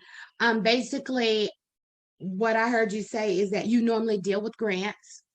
And the reason this seems a little different is because it's not a grant situation. So that's the difference in getting the check and getting the invoice. But what I'm going to need to see is the MOU from March, because we've seen several. So that's what I thought you were doing today. I don't have a MOU for you from Stephen today. So I'm going to need to see your current MOU, because you're not a nonprofit. You are a for-profit business. I'm still having reservations about the whole 40K for food distribution. We are not allowing for-profit businesses to get 40,000. Right now, we have them maximized at 15,000. So that's something council has to address as well. I get it that you want to do food distribution, and I want you to. I know how your program works, but right now you're not a nonprofit. You're not you're a for-profit business, and we haven't given a for-profit business $40,000 for food distribution. We haven't given any for-profit business money for food distribution. Everybody we've given money for food distribution was nonprofits. So that's question number one for me. I need to see a MOU that you would like to see us perform in a collaboration. because I don't know what you guys did. I've seen several MOUs, so I just need to know what you expect out of us and what we expect out of you for the dollar amount you want.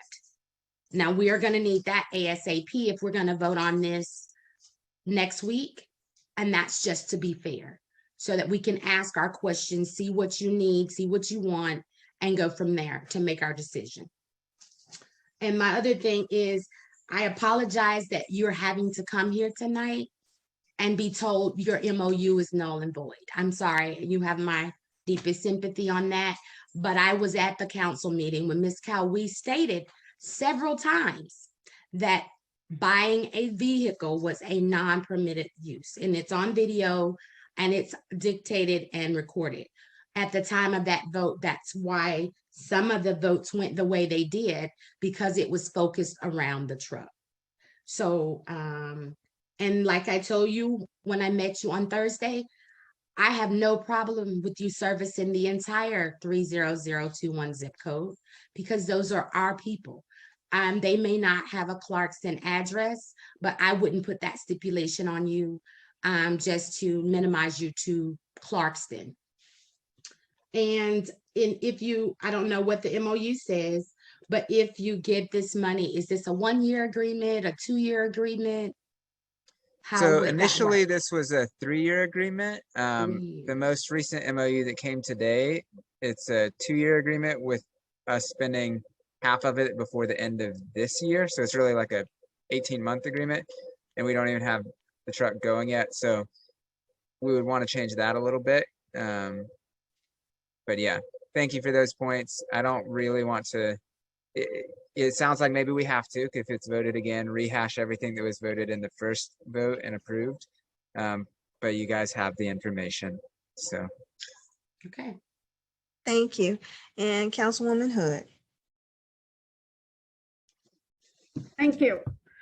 The reason I added this to the agenda tonight was because we were sort of stuck in neutral. I was not on the council at the time that this vote was taken.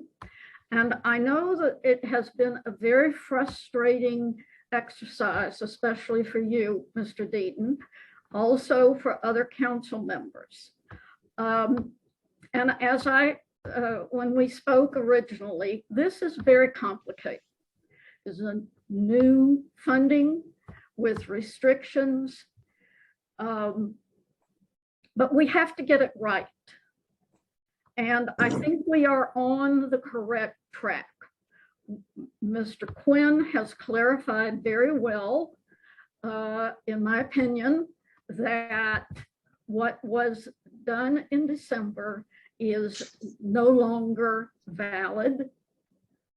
I agree with the mayor that any implication that somehow the city is changing its mind because there's a new council is not an issue at all.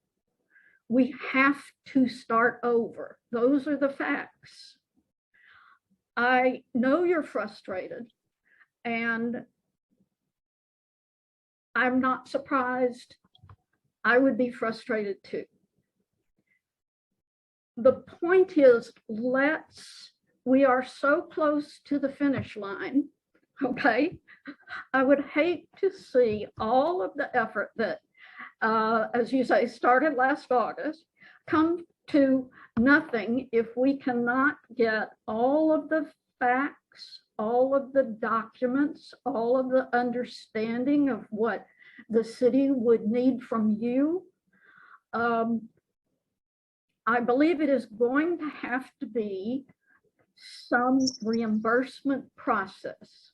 And to the extent that you and the city manager can talk about the best way to make that a reimbursement basis that would satisfy our need to report on this to the federal government, and yet would make your paperwork aspect as minimal or as possible. I think that can be done.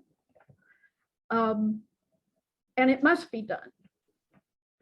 So I believe that we all want to move forward with this. And I think what the mayor said would be very beneficial. If you would simply provide a 2-3 paragraph statement to the council, to the city, explaining the terms of the MOU that you would be presenting to us. And I know you've mentioned the March one, and we already know it seems to need some changes because time has gone on since December, and to expect you to do half of the thing by the end of the year isn't necessarily workable. So just spend a few moments getting to the heart of it, come to an agreement with the city manager on how that reimbursement would be done, and hopefully we can vote on something next week. But if we want this to work, and I think you do, and I think the council does, then we just have to push a little bit harder in this next week. And then I think we will be able to complete this effort. Yeah. Does that sound like a plan? Yeah, and Stephen, I'd love to talk with you maybe on Thursday. We can hash out those details because that's kind of what we did before the first vote. And so it's better just to work directly with him so he has the language right. Then we don't have to revisit all the language again. We can't do that. So going forward, any communication, especially with this, has to go through Ms. Cowie. Period. Okay, so Ms. Cowie, let's get I think we can have delays with email and invoices. So on Thursday, let's set a time we can meet together in person and finalize it. And we can go off the one that we came in on March 2nd or whatever it was to sign, that you agreed was ready, that Stephen agreed was ready. We can modify that a tiny bit if we need to, but that sounds great. But I don't want to extend that out over missed meetings or delayed emails or anything. Oh, that sounds good. And of course, one woman show. So let me check my schedule to see if Thursday, what time is possible for me. And I will let you know, okay? Anytime, we'll make it work. Thank you. Okay. Thank you. Thank you. Thank you, Councilwoman Bell. Thanks. So a few things. So I wasn't on council. Josh, if you're okay with me calling you that. Are you okay with me calling you Josh? I think so. Sorry. Can you hear me? She wants to call you Josh. Yeah. You okay? Okay. Good. Okay. All right. Thanks. So I want to acknowledge your frustration. I get it. Totally understand. It's a perplexing situation. What I want to say is that, I know for me, I want to address the core issue, which is food insecurity, despite where and how. But I do need the details. I still think there's some confusion around invoice processes, because if we move forward with this, he is a contractor. We are a vendor or organization that we're providing for a rendered service. And so that's how invoices work. They don't work with receipts. However, that's not for me to decide. What I will say is that it would be great for me to tell me not the months or the times in which you're going to do the distribution, but how frequent they are, because you're providing a service that honestly we can't provide because we don't have the capacity that you have, whether it's by truck or foot. So for me, in this MOU, if you could kind of express, the deliverables and the services that will be rendered for me, the amount and cost it's going to cost you. I hear with this conversation, there also may need to be, as y'all think about it and go through it, some type of admin support. If that seems to be a challenge, we want to help address that, because we want to deliver as much food as we can, right? To individuals that are in need in our vulnerable populations. And so for me, I don't need a lot. Service render, budget, and then how frequently you can do the invoice. If that's once a month, just know that the process is once the invoice is received, then payment will be received. Just like any other invoice process or contracted agreement that you work with, I'm sure, in the past. I want to address food insecurity despite any of the other stuff, and I want to make this right because you're going to provide this service to our residents regardless, but it would be great if the city was a partner in this process. Thank you. Thank you, Councilwoman Bell. With that being said, Ms. Cowie, do we have any public comments? No? I can't. Yeah. Yes. Amy- Which Amy Medford? Medford and Brian Amy Medford or Brian Medford? and both. I'll start. So I have been to every meeting that this has been discussed at virtually, at least. And if this whole process hadn't started the way it had, I would be a lot happier with all the work being done now, except there was such work on the front end put in to kind of stop it early. And now here we are tap dancing like Fred Astaire to try to keep going and figure out some way to make it look like we're working with it, but we really don't want to work with it. I'm looking at the emails, 273 of them. Thank you for processing my open record request. And looks like the check for $40,000 was cut per requested Dan back on February 24th. Stephen Quinn emailed Josh saying that the check is here. Please come to sign it. Josh already read the email that Quinn sent out saying he agreed with everything lines up. Everything's on the up and up. The MOU, the March MOU is fine. It's in Stephen's opinion that the MOU is ready to be executed and performed. Y'all had 3 months to stare at this, and at the beginning of March decided to pull the trigger to write the check and invite Josh to come to sign it. But then something happened. Somebody said it had to go back to get voted on again, and it had to come back around. And where we went, like I said, you had 3 months to review this. You went so far as to get Dan to write the check. And by the way, Dan had it sitting on his desk on the 19th of April, wondering why it was still sitting there for the emails I'm reading. So the check was just sitting there. Josh has to be frustrated, but I'm frustrated as a citizen watching this play out because it makes me really doubt the processes that happen in my city. Is this what we put everybody through? I'm not sure. A couple of open record requests can find out. But in reading through all this and watching all this play out, there are some signs here, especially when you look at the very beginning of the meetings from back in December. Yeah, there's some changes that have happened, and it happens to have been council members. And so there's some changes that have happened. You're going to go, you got the votes now.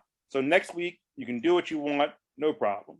But this whole thing, we have wasted $40,000 in city time trying to kill this thing so far. But it would have been cheaper to stroke the check. Thank you. Okay, thank you. Mrs. Medford. I have to say that it really doesn't matter how you vote. You can vote to approve it. You can vote not. It doesn't matter. The damage has been done. This city has not spent this kind of time, focus, and minutia detailed digging on any other MOU or ARPA funding request before the city, not since it has started. Now, I mean, into the public mind, nothing. You guys didn't ask the veterans this many questions and get into this many details, and you should have.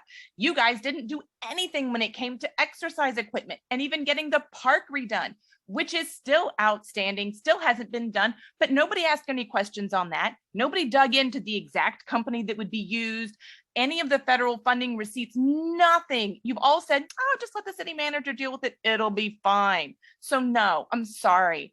But your claims of doing it right and correcting the process it rings hollow because that's inconsistent with everything else that the city has done on this.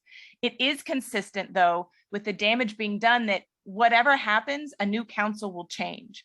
No business will trust doing work with the city because if they get an MOU, it can very quickly be undone. You have shown how easily and quickly you are to flip on a business.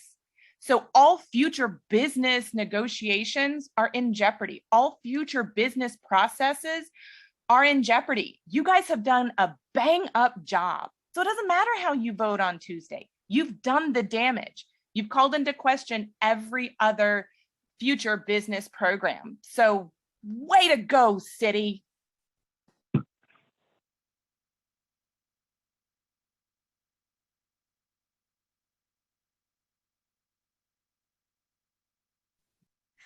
Thank you. Ms. City Manager Cowie, do we have any other comments? There are no more additional speakers. Okay, so action items from this call. We'll have a vote to rescind that vote in December. I think Mr. Deaton is going to meet with Ms. Cowie and ensure her schedule matches up. I know you threw out a day, but that might not be a good day for her as well. So the two of you are going to have to coordinate that in terms of schedules, right? If there's something in terms of a document that can be sent to the council, which then can be included with any updates for the city council meeting, that will be done as well. Is there anything else that I left out? Hearing none, this will not be on a consent agenda. We're going to move on to the next item, which would be item B, discussion of speed tables on Rogers Street. Can I say one last thing before you guys move on? Yes, For all of sorry. you council members, could you guys contact me before the end of the day Thursday with any input you have?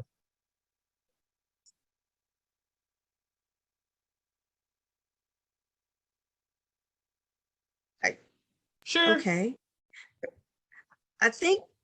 Thank you for that. Thank you for that. I think once we see your document, that might help. Okay. All right, thank you. So we'll move on to the next item, which is B, discussion of speed tables on Rogers Street. Ms. Kelly.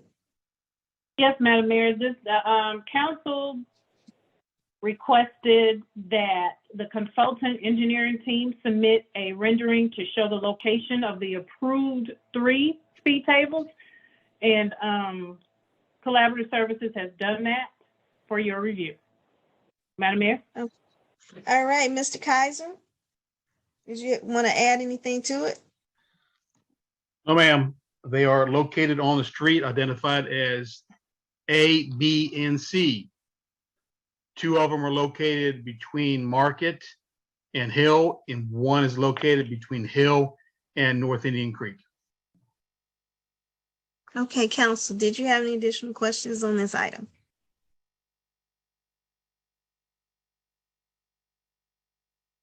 Hearing none. Miss Councilwoman Hood. Oh, we just got it. That's your question. And get off of mute. Yes, I'm too slow. I know that when we talked about this before, there was going to be a possible credit for the 1 or 2 chicanes that had not already been, I'm sorry, yes, this is part of it. 1 or 2 chicanes that were not already been installed that might offset some of this costs. Do we have that figure? Yes, 1 chicane, it's about $2,500, I believe, is what the number is. And so remind me how many chicanes we have credit for, just 1 or 2? 1. Okay.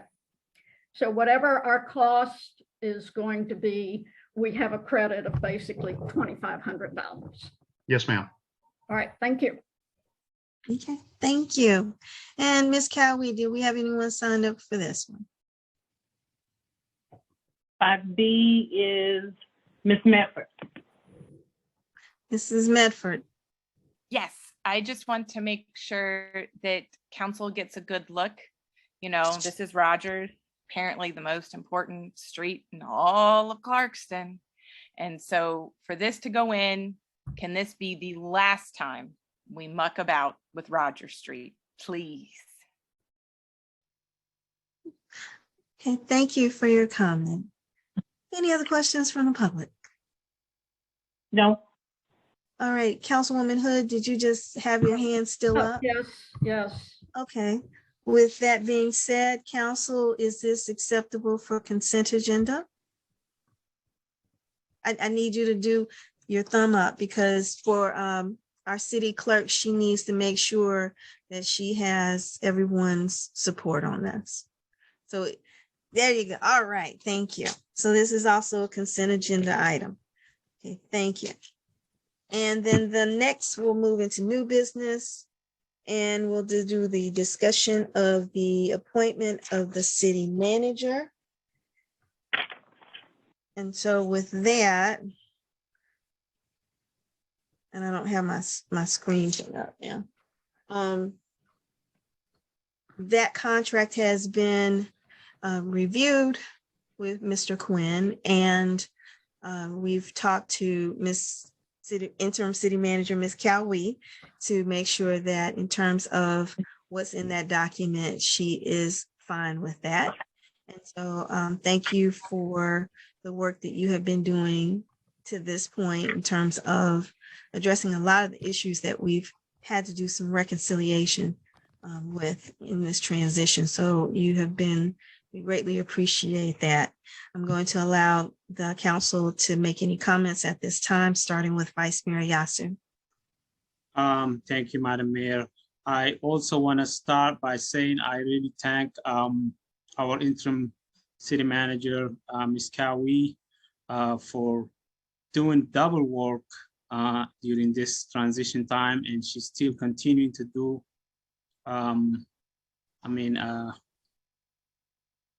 all the work, and I want to thank her, and I really want to strongly encourage her to continue doing her best, and I think she has done well, and I'm really excited that she's going to continue serving the community in that role in the coming future. Thank you.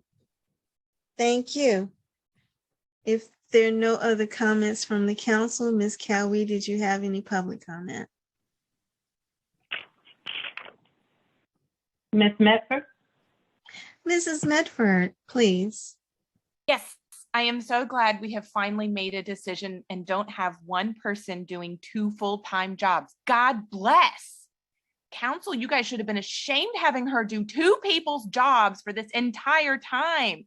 I wish we had made a decision, whatever it was, one way or another. One person should not have had to do that. I also look forward to Shawana's great turn as city manager and look forward to seeing who is going to be the new planning and zoning director, and this city's moving forward to hire for that in that process. Thank you. Any other comments from the public? There are no additional comments. Okay, with that being said, council, can we do this for consent agenda? And if that's so, please give me the thumbs up so that we are all on the same page, please. Please, please. Please, please, please. And yes, thank you. Consent. We'll move on to the discussion of appointments to the Early Learning Task Force, and that is Vice Mayor Yasu as well as Councilman Carroll. Thank you, Madam Mayor.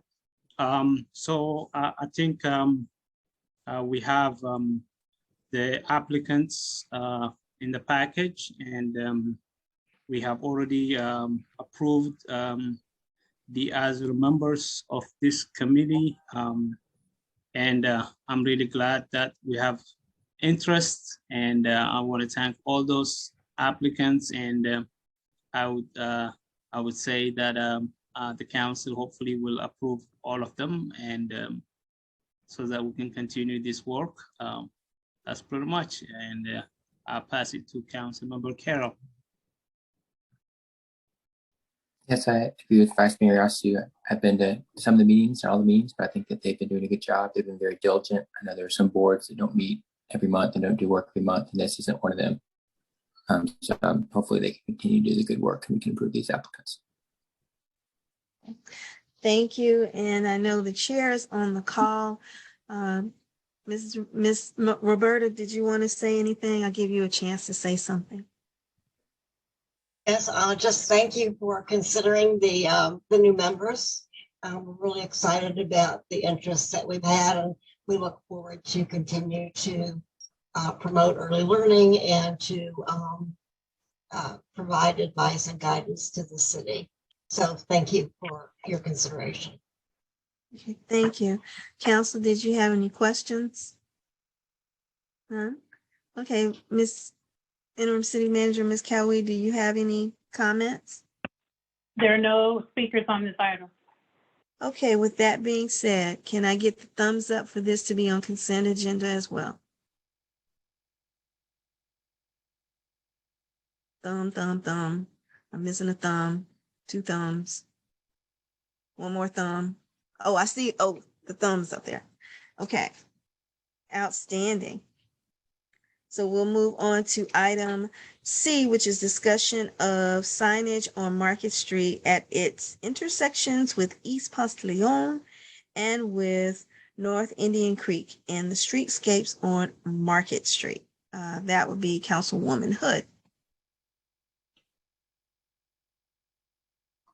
Okay. Councilwoman? Yes, Okay. thank you.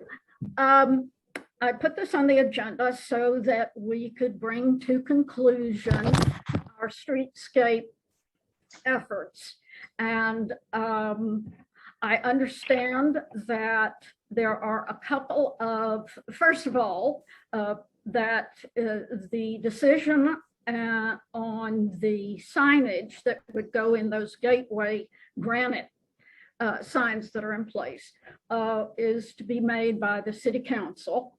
That is per Mr. Kaiser, and that a couple of mock-ups had been provided by him, I guess as a starting point, and he included one of those on that was included with this agenda item. I think, and Councilmember Bell mentioned this earlier to me, that it would be good to send this to a committee for input.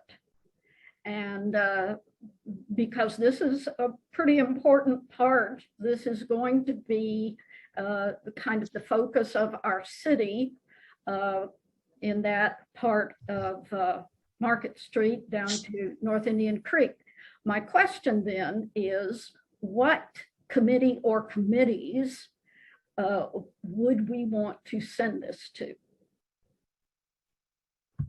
Let's say transportation.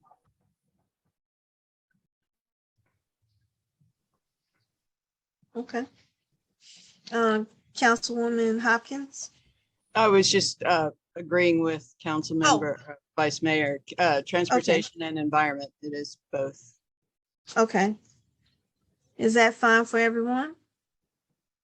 That we refer this to Environment and Transportation Committee, Standing Committee. Okay, thumbs up. Ms. Cowie, did we have anyone signed up for this one? No. Okay, with that being said, Council, we will refer this to the Environment and Transportation Committee. All thumbs up for that as far as consent agenda? Outstanding. Okay, thank you. And then we'll, okay, so Vice Mayor Yasu, you preside, and then I'll talk about the next agenda item. Thank you, Madam Mayor. Oh, okay, I'm sorry. Ms. Cowie had a question. I just saw that Councilwoman Hopkins' hand was still raised. Did you have a question, or that's not your thumbs up? Okay. Okay, all right. Okay, thank you for that. Thank you, Madam Mayor. So this is new business again, new business 6D, discussion of the creation of an equity and community empowerment department utilizing ARPA funds. Again, I want to thank our mayor for deciding to discuss this matter. I think we all know that Clarkston is very diverse. However, with diversity, we also have a lot of inequity as well, which is not really, which has its own different causes. And when we say inequity, it could be gender, it could be age, it could be racially or economically, it could be, so there are a lot of inequities that definitely needs to be addressed by our city. I think having a department that exclusively deals on resolving these disparities is going to be very critical. And we all saw that the pandemic has really exposed the inequity. And I definitely agree that ARPA funds, I'm not sure if I'm wrong, I would hope our city manager, city attorney, and also of course our city manager would advise us not to, but I feel like addressing the inequity is part of the ARPA funding, and we need to definitely have a plan, and having a dedicated person would definitely help in resolving the economic inequality, for example, inequity, by starting new programs like job creation programs or economic empowerment, or small business startup funding, or anything. And a lot of times this could be, there could be some funding available with grants from the federal government or state government addressing equity. So I really am glad we're discussing this. I feel like we are called, everybody says, oh, Clarkston is very diverse, but the federal government certainly, I believe that should help the city whenever we have new residents who come with the clothes on their back and with no money in their pockets, and lots of times with lots of language barriers and cultural barriers. This requires enormous resources for our city. This is really a heavy lift for our city, and we need help from all organizations. It could be government organization, it could be non-governmental organization, but in order to do this, we need somebody who's really dedicated to addressing inequity in our city.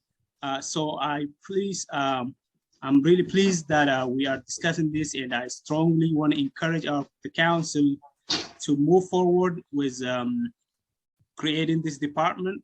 And for the time being, it could be funded by ARPA, but I feel like even using our city funding, I think this deserves our attention. We need to go ahead and start tackling the inequity. And by the way, there has already been an inequity coming to, especially with our own Native American born communities as well, particularly our African American community. So this is really multifaceted, or it could have multidimensional, and we need to address all of this. And definitely, of course, it's a plus that we have. We are really glad that we are represented by 4 women in our city, and of course, a woman mayor for the first time.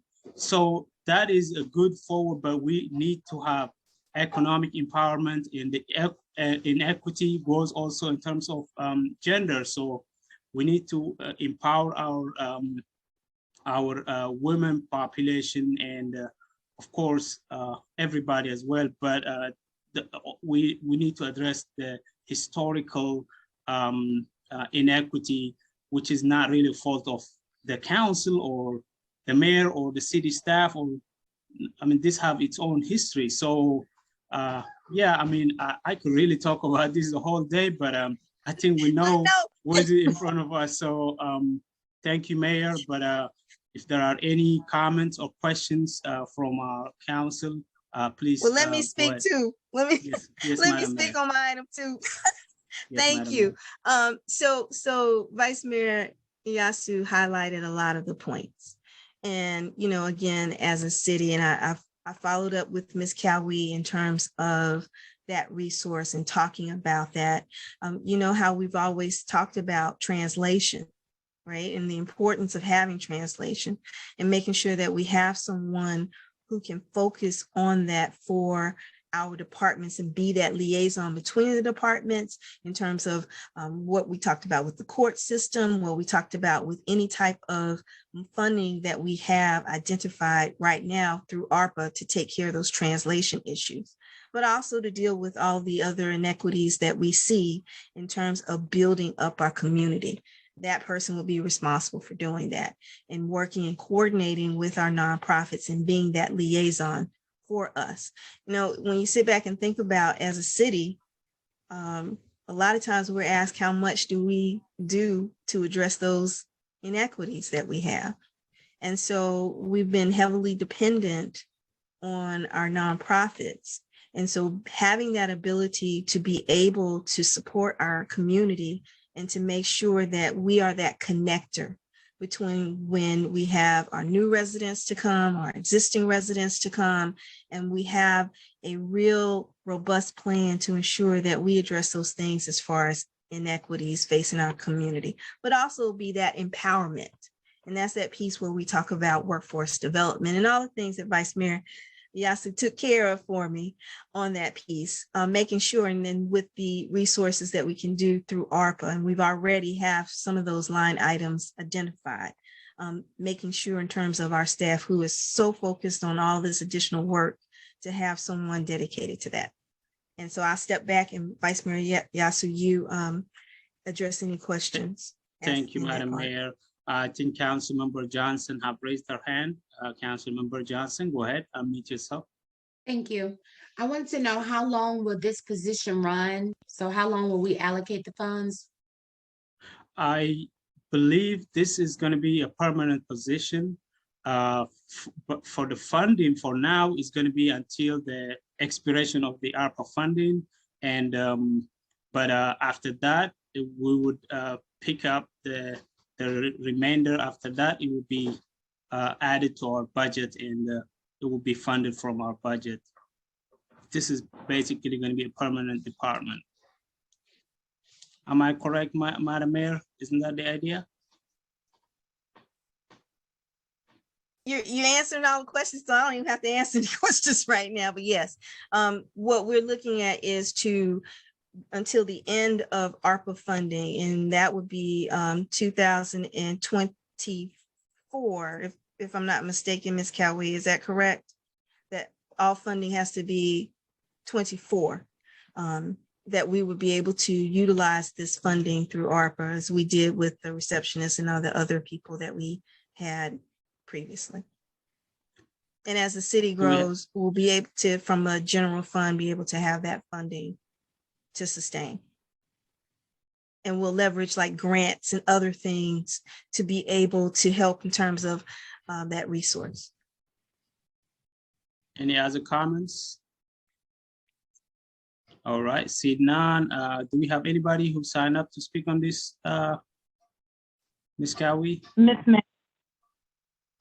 Ms. Medford, go ahead, or Mr. Medford. I'm so excited to see this item on the agenda. The city is in such a desperate need for somebody that can take on a lot of these issues, and I'm glad to see that you're going to make a department of it. I would highly encourage you to please put this into a committee to get response from residents and nonprofits that can come and attend publicly to discuss the needs and how this is actually going to plan out.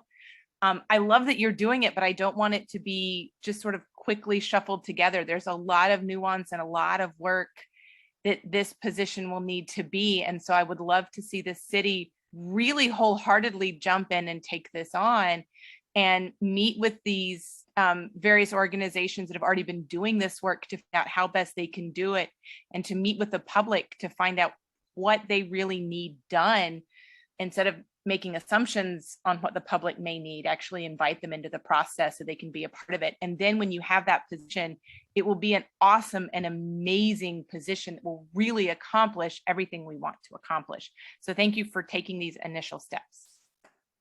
Thank you. Do we have any other speakers? All right, seeing none. Well, thank you again, Madam Mayor, and I'm really excited to see this. Are we going to put this on consent agenda? Myself, yeah, and we okay can with have that. it. We can have it go refer to the diversity and equity committee. If yes, that's fine. That would be great. That's fine. Okay. So Okay. do we have a consent do we agree on sending this to the diversity and equity committee? Myself, I'll raise up. All right. Equity, Okay. Vision, and All right. Opportunity Committee. Awesome. Correct. Thank you. I was about to make that correction, Councilwoman. Thank you, Councilmember. Okay, Diversity thank you. have anyway. Yeah. Okay. All right. All I'll right. take it back. I'll bring it back to you, Madam Mayor. Thank you again. Thank you, Vice Mayor. And so with that, we will turn over Empower Clarkston to Councilwoman Bell. Thank you. So I'll be brief. Good afternoon, everybody. It's late in the afternoon. Empower Clarkston, this is not, so if you're looking on the agenda, remember I moved it at the top of the agenda to the bottom as new business. So it's 4D for any residents or colleagues or staff that are looking. This is the subject matter of Empower Clarkston. They have come to present to us in April. In addition to that, they've also had community meetings, and then there's a video that's also added to the city's website addressing some of the questions that were asked during the presentation and just providing additional details. What Empower Clarkston is a partnership project, potential project to establish recruitment and train participants for a 2-year cohort, but the request tonight is just for 1 year as it relates to the budgetary constraints. The cohort will have a total of 20 folks, but out of those 20 folks, 50% of them will be Clarkston residents. And that, and Luke is on the line from Tecton, who leads the program, and he can answer any questions in a moment. What I'll say is this program is, to me, is essentially about workforce development and making sure that we're investing in the residents that we have here to ensure that they have the skill sets and the training for the job market that is open here and that we quite frankly look for a lot in the slew of developments. But this project and program in particular addresses some of the hardship as it relates to water and utility bills, to reduce some of those bills which come through, you have a slow leak that has been dripping in your sink for a while, right? And so what you can see here is a 1 year is what I'm proposing and requesting here of $125 for 1 year of the training program, of the 2-year training program. That way it gives us an opportunity to have the program run for 1 year, evaluate the effectiveness of it, and if it fits the needs of our city. There is a budget in today's agenda that goes into detail on every line item from personnel to the cost of training, construction materials, as well as insurance. That totals that $125,000 for 1 year. As it relates to this program, it has been around for a couple of years. And previously, it was still called Empower Clarkston, despite the city making an investment in this project, but it was ran through Tecton as well as Friends of Refugee. And at that time, they did collect data because they received applications for individuals that wanted to receive repairs as it relates to water utility repairs, but did not receive any additional information around racial demographic breakdown or who they serve. In addition to that, in the previous meeting, there were questions around certifications and what Empower Clarkston no longer provided due to it not being a necessity for individuals to get jobs, which there's a video that was on the website as well as presented around individuals that had went through the program and had received services, but the certification is a completion of the training program, which is a reference point, I'm sure, for anybody that is getting a job, as well as indicates their experience and knowledge and expertise. And what I'll say is Luke is on the line to answer any questions that individuals may have. And I can pass it to Luke for him to answer any questions, or we can proceed with the council asking questions.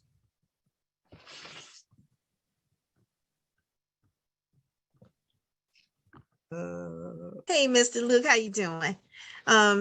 Council, I see a bunch of hands. I'm gonna let Mr. Luke have an opportunity to speak first, and then that may address some of the questions the council may have.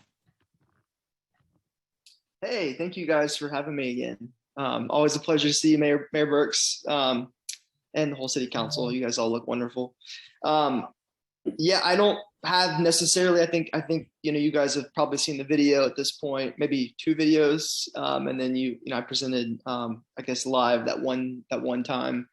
So I don't know what else I can answer. I know Miss Hood had a specific question, I believe, that related more so to directly around like the some of the use of the funds around the kind of earn and learn element of what we do. And so I can address that quickly, but basically the way, if you look at the line items, there's a $12,000, it's just under the training, but it says training, field training stipends. And so that's essentially the earn and learn element. So that's where we're able to pay our students $15 an hour at 8 hours per home. And so that's essentially where you get to the $12,000.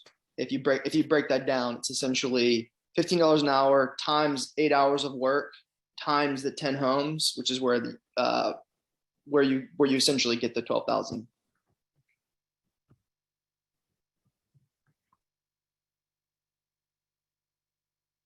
Oh, thank you for that. So I'll start with Councilwoman Johnson, and then Vice Mayor Yasu, and then Councilwoman Hood, and then Councilwoman Hopkins. Thank you, Madam Mayor. Hi, Luke. Nice to meet you again. I Hi, had Ms. a question. Deborah. I had a question about your student selection. How do you go about finding your students, or what does the qualification process look like? Great question. There's a mix. Obviously, as Ms. Bell said, we are focused on hiring from Clarkston. So that's first and foremost, they have to be a resident of Clarkston. And then secondly to that, we're definitely, I've been doing this relatively for about 10 years in the community, with Tecton as a whole.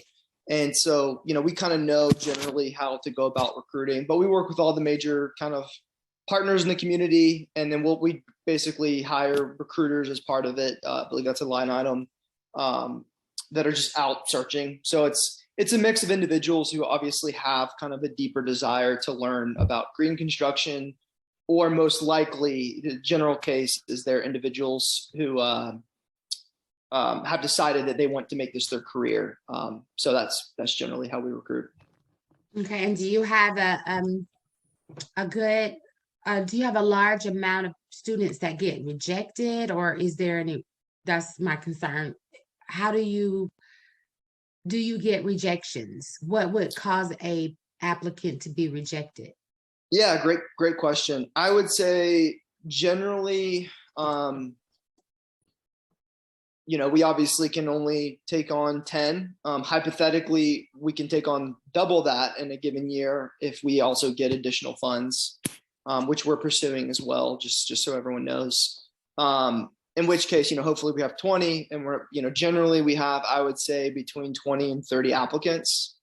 And then we put them through, application process. We want individuals who are very serious, are going to finish the program, over the age of 18 for insurance reasons, obviously, have to be willing to go to class the whole time, which even though it's earn and learn, it's not necessarily like a permanent position with us, right? So they're only doing the job for that period of time.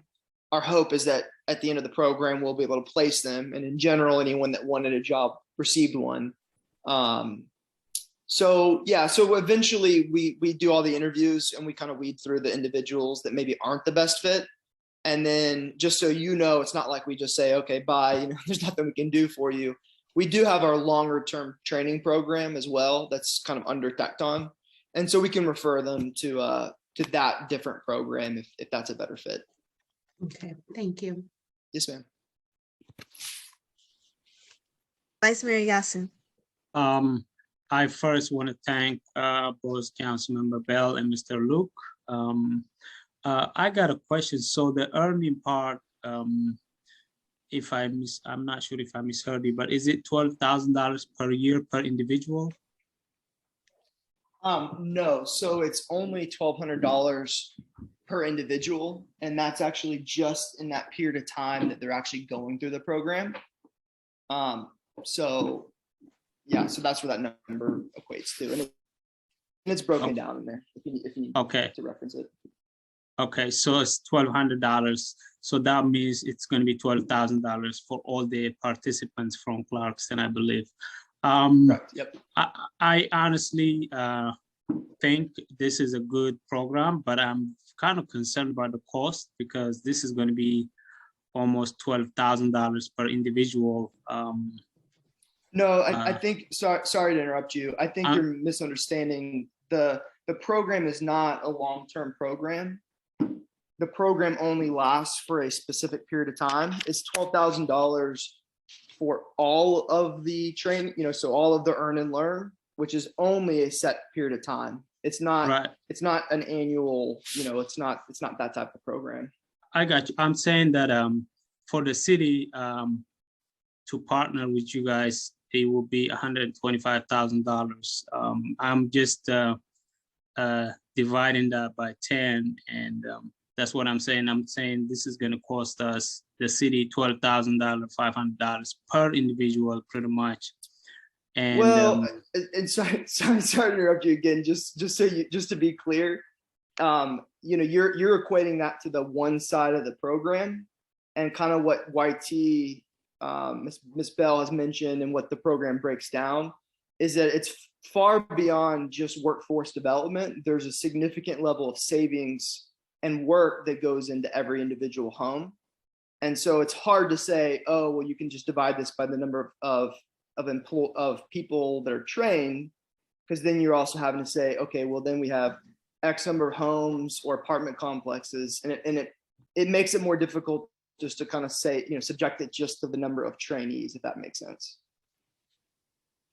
Well, I'm looking at the numbers. I'm not sure about, so I didn't know about that part of services that you will be providing, but I still believe this is good program. I'm not sure.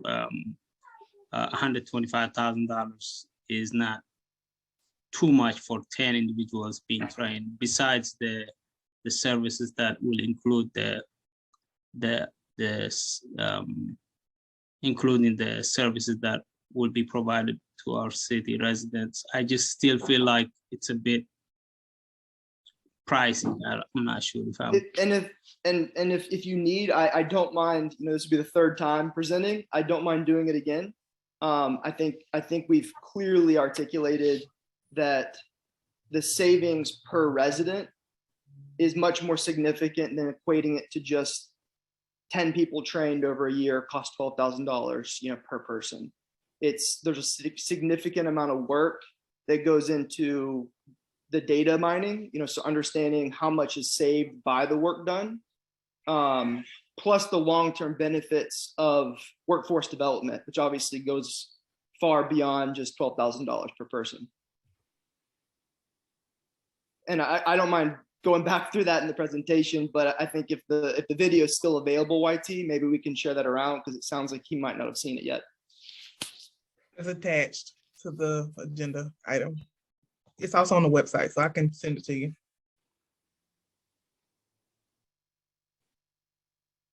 Was that it, Vice Mayor? Okay.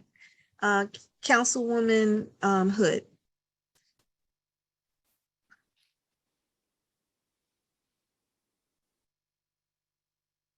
She might be You're on muted mute. still. You're on mute. Yes, thanks. Just to make sure I'm understanding this, we are talking about funding in the total amount of $125,000 to train 10 Clarkston residents for a 1-year period. Do I have that correct, Councilmember Bell? That is correct. However, the 125 does not just include the training. It also includes the materials, the Oh, construction. yes, yeah, exactly. All of that. The total budget, training tools, tracking data, et cetera, 125,000 for That's a correct. 1-year program, 10 Clarkston residents.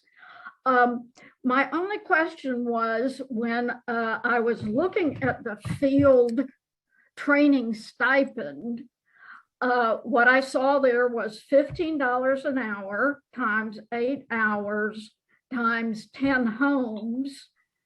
But what it also, which I came up to $1,200, but it also is times 10 people, correct? Correct. Yes, that's correct. Okay, all right. That was my question. Thank you. Good Yes, ma'am. program, by the way. Okay, Thank you very thank much. you. Councilwoman Hopkins. I think I may have asked you this before, but what is the time commitment for each individual student? Like, how long are they in the program for?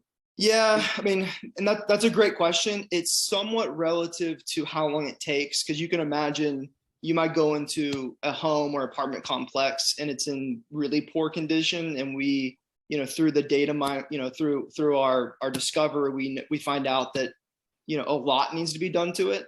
So it's a little relative to the amount of work that needs to be done.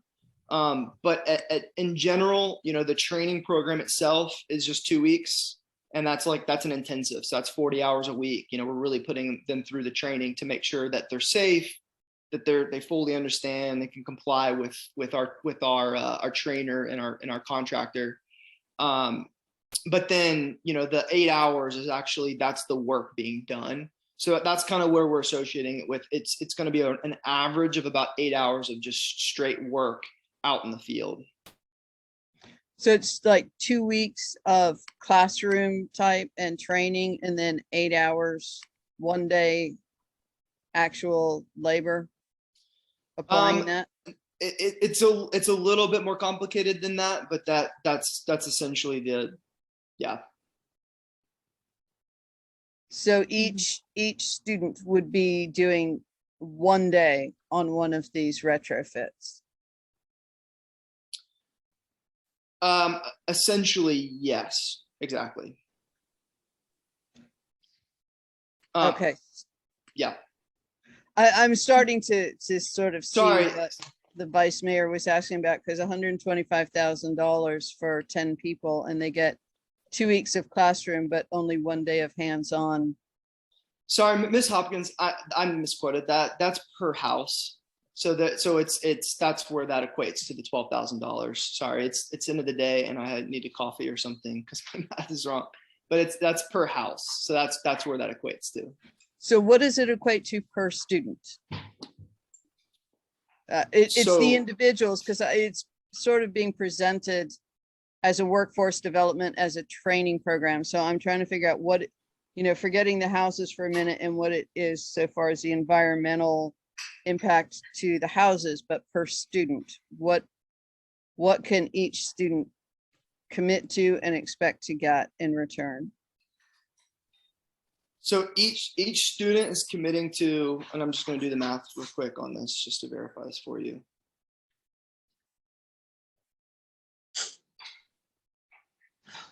Yeah. So basically they're committing to 80 hours of actual, because it's 10 homes, 8 hours are equated to each home. So 80 hours of actual work out in the field, which is that 2 weeks. And then it's an additional 2 weeks, give or take, for the training, which is why we say it's roughly, the commitment level is roughly 5 to 6 weeks. And it could run over, but most likely it'll be about that, because that's how long from experience it's taken per home. But that's why I said it's a little relative, because you can imagine you get into some homes and they're going to need a lot more work than other homes. Okay, again, forgetting the homes, I'm thinking like if this individual currently is working at Burger King, making $8 an hour, how much time do they have to ask off for their job to do this training program? Most of the time that's not the case. Generally, they're wanting to either pursue this as a career, or they already maybe do construction, renovations or whatnot. And this is a upskill opportunity for them, where we've seen a drastic increase in their ability to, A, get new business, B, get a job specifically in green construction at the end. And everyone that's wanted a job at the end of the program has gotten a job.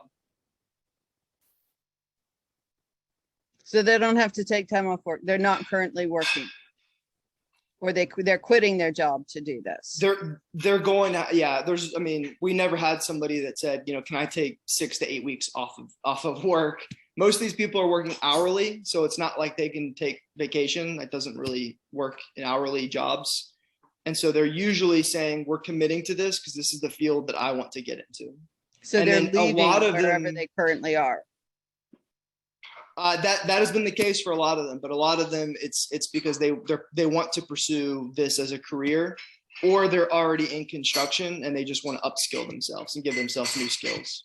So they do 2 weeks of classroom work, and then is it like you're saying 1 day per house per individual? So each individual, do they stay on a house project until it's done and then go to another one, or do they do 1 day a month, Yeah, they stay on the house until it's complete. Yes, ma'am. So they don't go to the next house. When the house is complete, they move on. Correct. They move on. They move out of the program. No, they move on to the next house.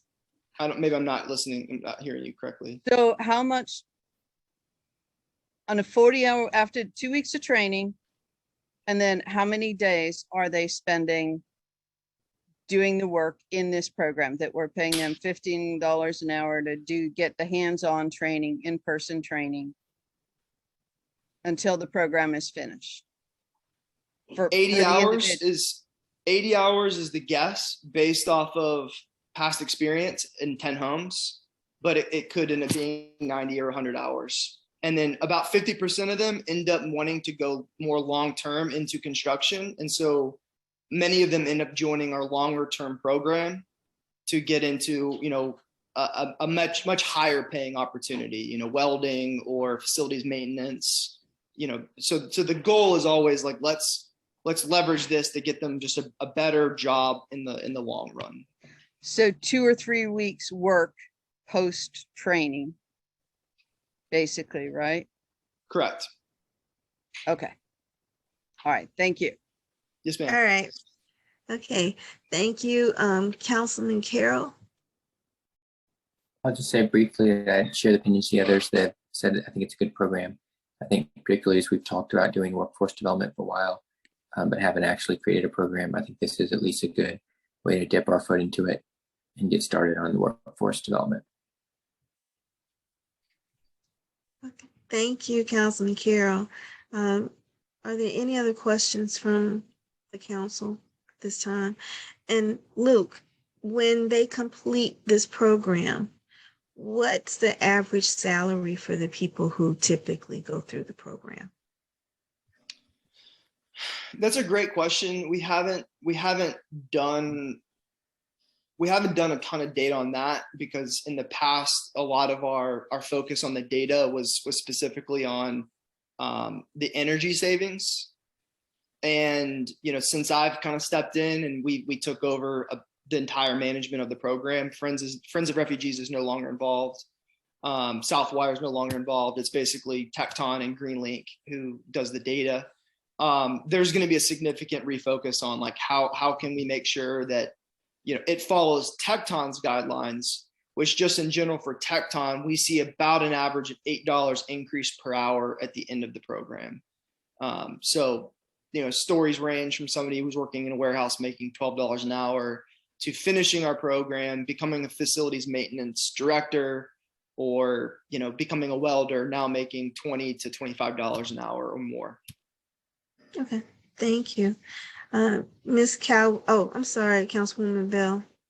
So I'll quickly just state that I just want all of y'all to know that my thought process is this is an investment in our residents that we have here to provide them with training skill sets. When we did the training at the community center, there were individuals that walked up that said, hey, I would love to be a part of that program. Let me know if y'all ever get it started up, because that's something I want to do. And the other thing is, I don't want residents to just be employees. I want them to gain a skill set and the knowledge and the relationships to start their own business and be those contractors that we need, and hopefully we'll use in the future for city projects as well. The other thing I want to say is, I had a thought. Okay, it escaped me. All right, never mind. Okay, thank you, Councilwoman Bell. And Councilwoman Hopkins, did you have another thought? I did. I want to thank you for presenting it. It does sound like a good program. I would put in the request going forward that we do support this, that you do track in the future the starting salary of employees coming out of this program, not just like how far it's increased, because as you say, many of them may not be working now. So, but just like, what is the starting salary of somebody who's finished your program? That would do a lot to help carry it forward. Oh, I absolutely agree. Thank you for that thought. Yeah. Thank you. Yes, ma'am. Okay, thank you. Councilwoman Bell, did that thought pop back in your head? It did. So okay, I'll let you go ahead. So I talked to Luke about this. I think that there needs to be, at the conclusion of each home project, an evaluation to ensure satisfactory of services and to show efficiency of the program, and to also collect demographic data on who we were able to serve throughout this process. And then also following the trainees to figure out if they get the jobs, to Member Hopkins' point, as well as to how they enjoyed the program. How can we improve it if we choose to move forward this, and then later on, and then what were some of the challenges, so that we can also ensure that we address those too, and that it's not a hardship to be a part of. Thank you. And Interim City Manager, Ms. Kelly, do we have the method? There was no one to sign up on this cool. item. However, since we did move it, Madam Mayor, we're just going to ask, is there anyone that would like to speak? Okay. There Mark? we go. Okay, hey, Mark. Hey, Former everyone. Councilman Perkins, how are you today? Good evening. I'm doing all right. Our family is down for the night, so it's peaceful for the moment. But it's good to see everybody. I wasn't planning on speaking, but as someone who actually was a resident who participated in this program a couple years ago, I did want to speak to that side of it. We had a phenomenal experience, I think, with a team that came out and did our work. So we were fortunate enough to buy a fixer-upper that probably at some point was the basis for the plot of the Tom Hanks movie Money Pit. If anyone has seen that, that might date me a little bit, but this program actually was a huge help for us. We had to pull all the insulation out of our attic space at one point due to some issues with the previous owner had sort of let slide. And as I was looking at pricing out all the repairs connected to that, we came across this program and thought it was a great way to allow ourselves to be guinea pigs. And we have not regretted it since. It's definitely resulted in some great energy savings for us. The quality of work, I can't speak more highly of the professionalism of both the trainees that were involved, as well as the trainers involved. It was a really positive experience. So whatever amount gets put towards this, it's definitely a worthy investment for the city. So glad y'all are considering it. Thank you. And Vice Mayor Yasser. I had a quick question. I am not sure if I heard anything about the source of the funding. Is this being proposed from ARPA funding? And I am curious as what is the difference between this and the weatherization program that we passed about a couple of months ago. Yep, so the proposal is for the 125 to come out of ARPA funds for repairs as well as for training. I will say that there is, I wouldn't say that they're different. I would say that the investment that we're making is one into residents and to homeowners being housing, addressing some burdens, some financial burdens, because as you know, and as we all know, a leaking or high water bill could cost us, that could be the difference of us having food in our home or having actually gas money. In addition to that, it also provides a service that the other program, which is great, that doesn't, right? These individuals are meeting our residents where they are, so they don't have to go find a contractor. Those contractors are 50% our residents. They're being trained here and they're going to their homes after they fill out an application. And this is about them being a cost savings to have a more sustainable cost saving benefit to being a homeowner, as well as being a resident in general. So the programs go hand in hand. I don't think that one is different or better than the other. I think that one it provides a different service and a different need by meeting folks where they are, not having to find an extra contractor, with the hopes that this project will then have the employees or hopefully full long-term contractors for the projects that other individuals are applying for, saying that they have weatherization projects that need to be fixed, and with the hopes that these residents can then be those contractors. At least that's my hope. Okay. All right. Thank you. If there are no further questions from the community and the council is finished with this item, is there a desire to put this on consent agenda, or what's the plan?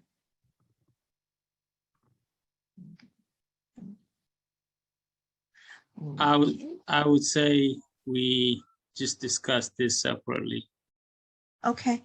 Okay, we'll discuss this separately. And then also I want to make sure. Yes. I got a question. Are we doing Sure. a majority of thumbs up for this, or are we taking one person desire to not put this on the consent agenda? Well, if we have one or more people to say that it's not on the consent agenda, then it can't be on the consent agenda. So that's for it to be on the consent agenda, everybody has to say it's on the consent agenda. Okay. Thank you all. And so Thank you just for your as time, a everybody. recap. Thanks, Luke. Take care. Thank Take you. care. So just as a follow-up, interim city manager, Ms. Cowie and Mrs. Mitchell. We have item 4A, 4B, and that's going to environmental committee. Item C, 4C, item 4E, item 5B, item 6A, item 6B, and item 6C is being referred to the Environmental and Transportation Committee. And then item 6D is being referred to the Equity and Inclusion Committee. And so that concludes all the ones that are for consent. Is that good for everybody? Okay, I just want to make sure I recap for you. Thank you all. So as you notice at the bottom, we're going to shift into executive session. With that, we will have a council member to make that motion. And we will come back after that's over just to adjourn the meeting. So unless you just want to stay to see how long we're going to talk, pretty much that's it. Nothing else going to happen. I have a So motion, yes. Madam Mayor. Yes, Vice Mayor. I move that we go to an executive session to discuss a personnel matter and a legal matter. Okay, is there a second? I second. It's been properly moved and second that we go into executive session to discuss a personnel matter and legal matters. You ready for the question? All in favor say aye, and please do a thumbs up. Got to do the thumbs up because I got to help Mrs. Mitchell so she can see what we're doing. Thank you all. Thank you. So thank you, community. And Prince, yes, so if you go in your email, Mrs. Mitchell sent us the link. So please, Thank you. everyone, go to your email. We have quorum. Thank you, council members. And so with that, I'll entertain a motion to end our work session. Not all at one time. Yes, you're on mute. make a motion that we end work session. I move. Thank you. I move that we end work session. Y'all got to train me in this. Adjourn, we can adjourn, but we'll do that in a second. Is there a second? Second. All right, it's been probably moved and seconded that we adjourn work session. All in favor say aye. Aye. Aye. All opposed say nay. Motion passed. See you next week. Thank you, everyone. Have a great evening. Bye-bye. Bye.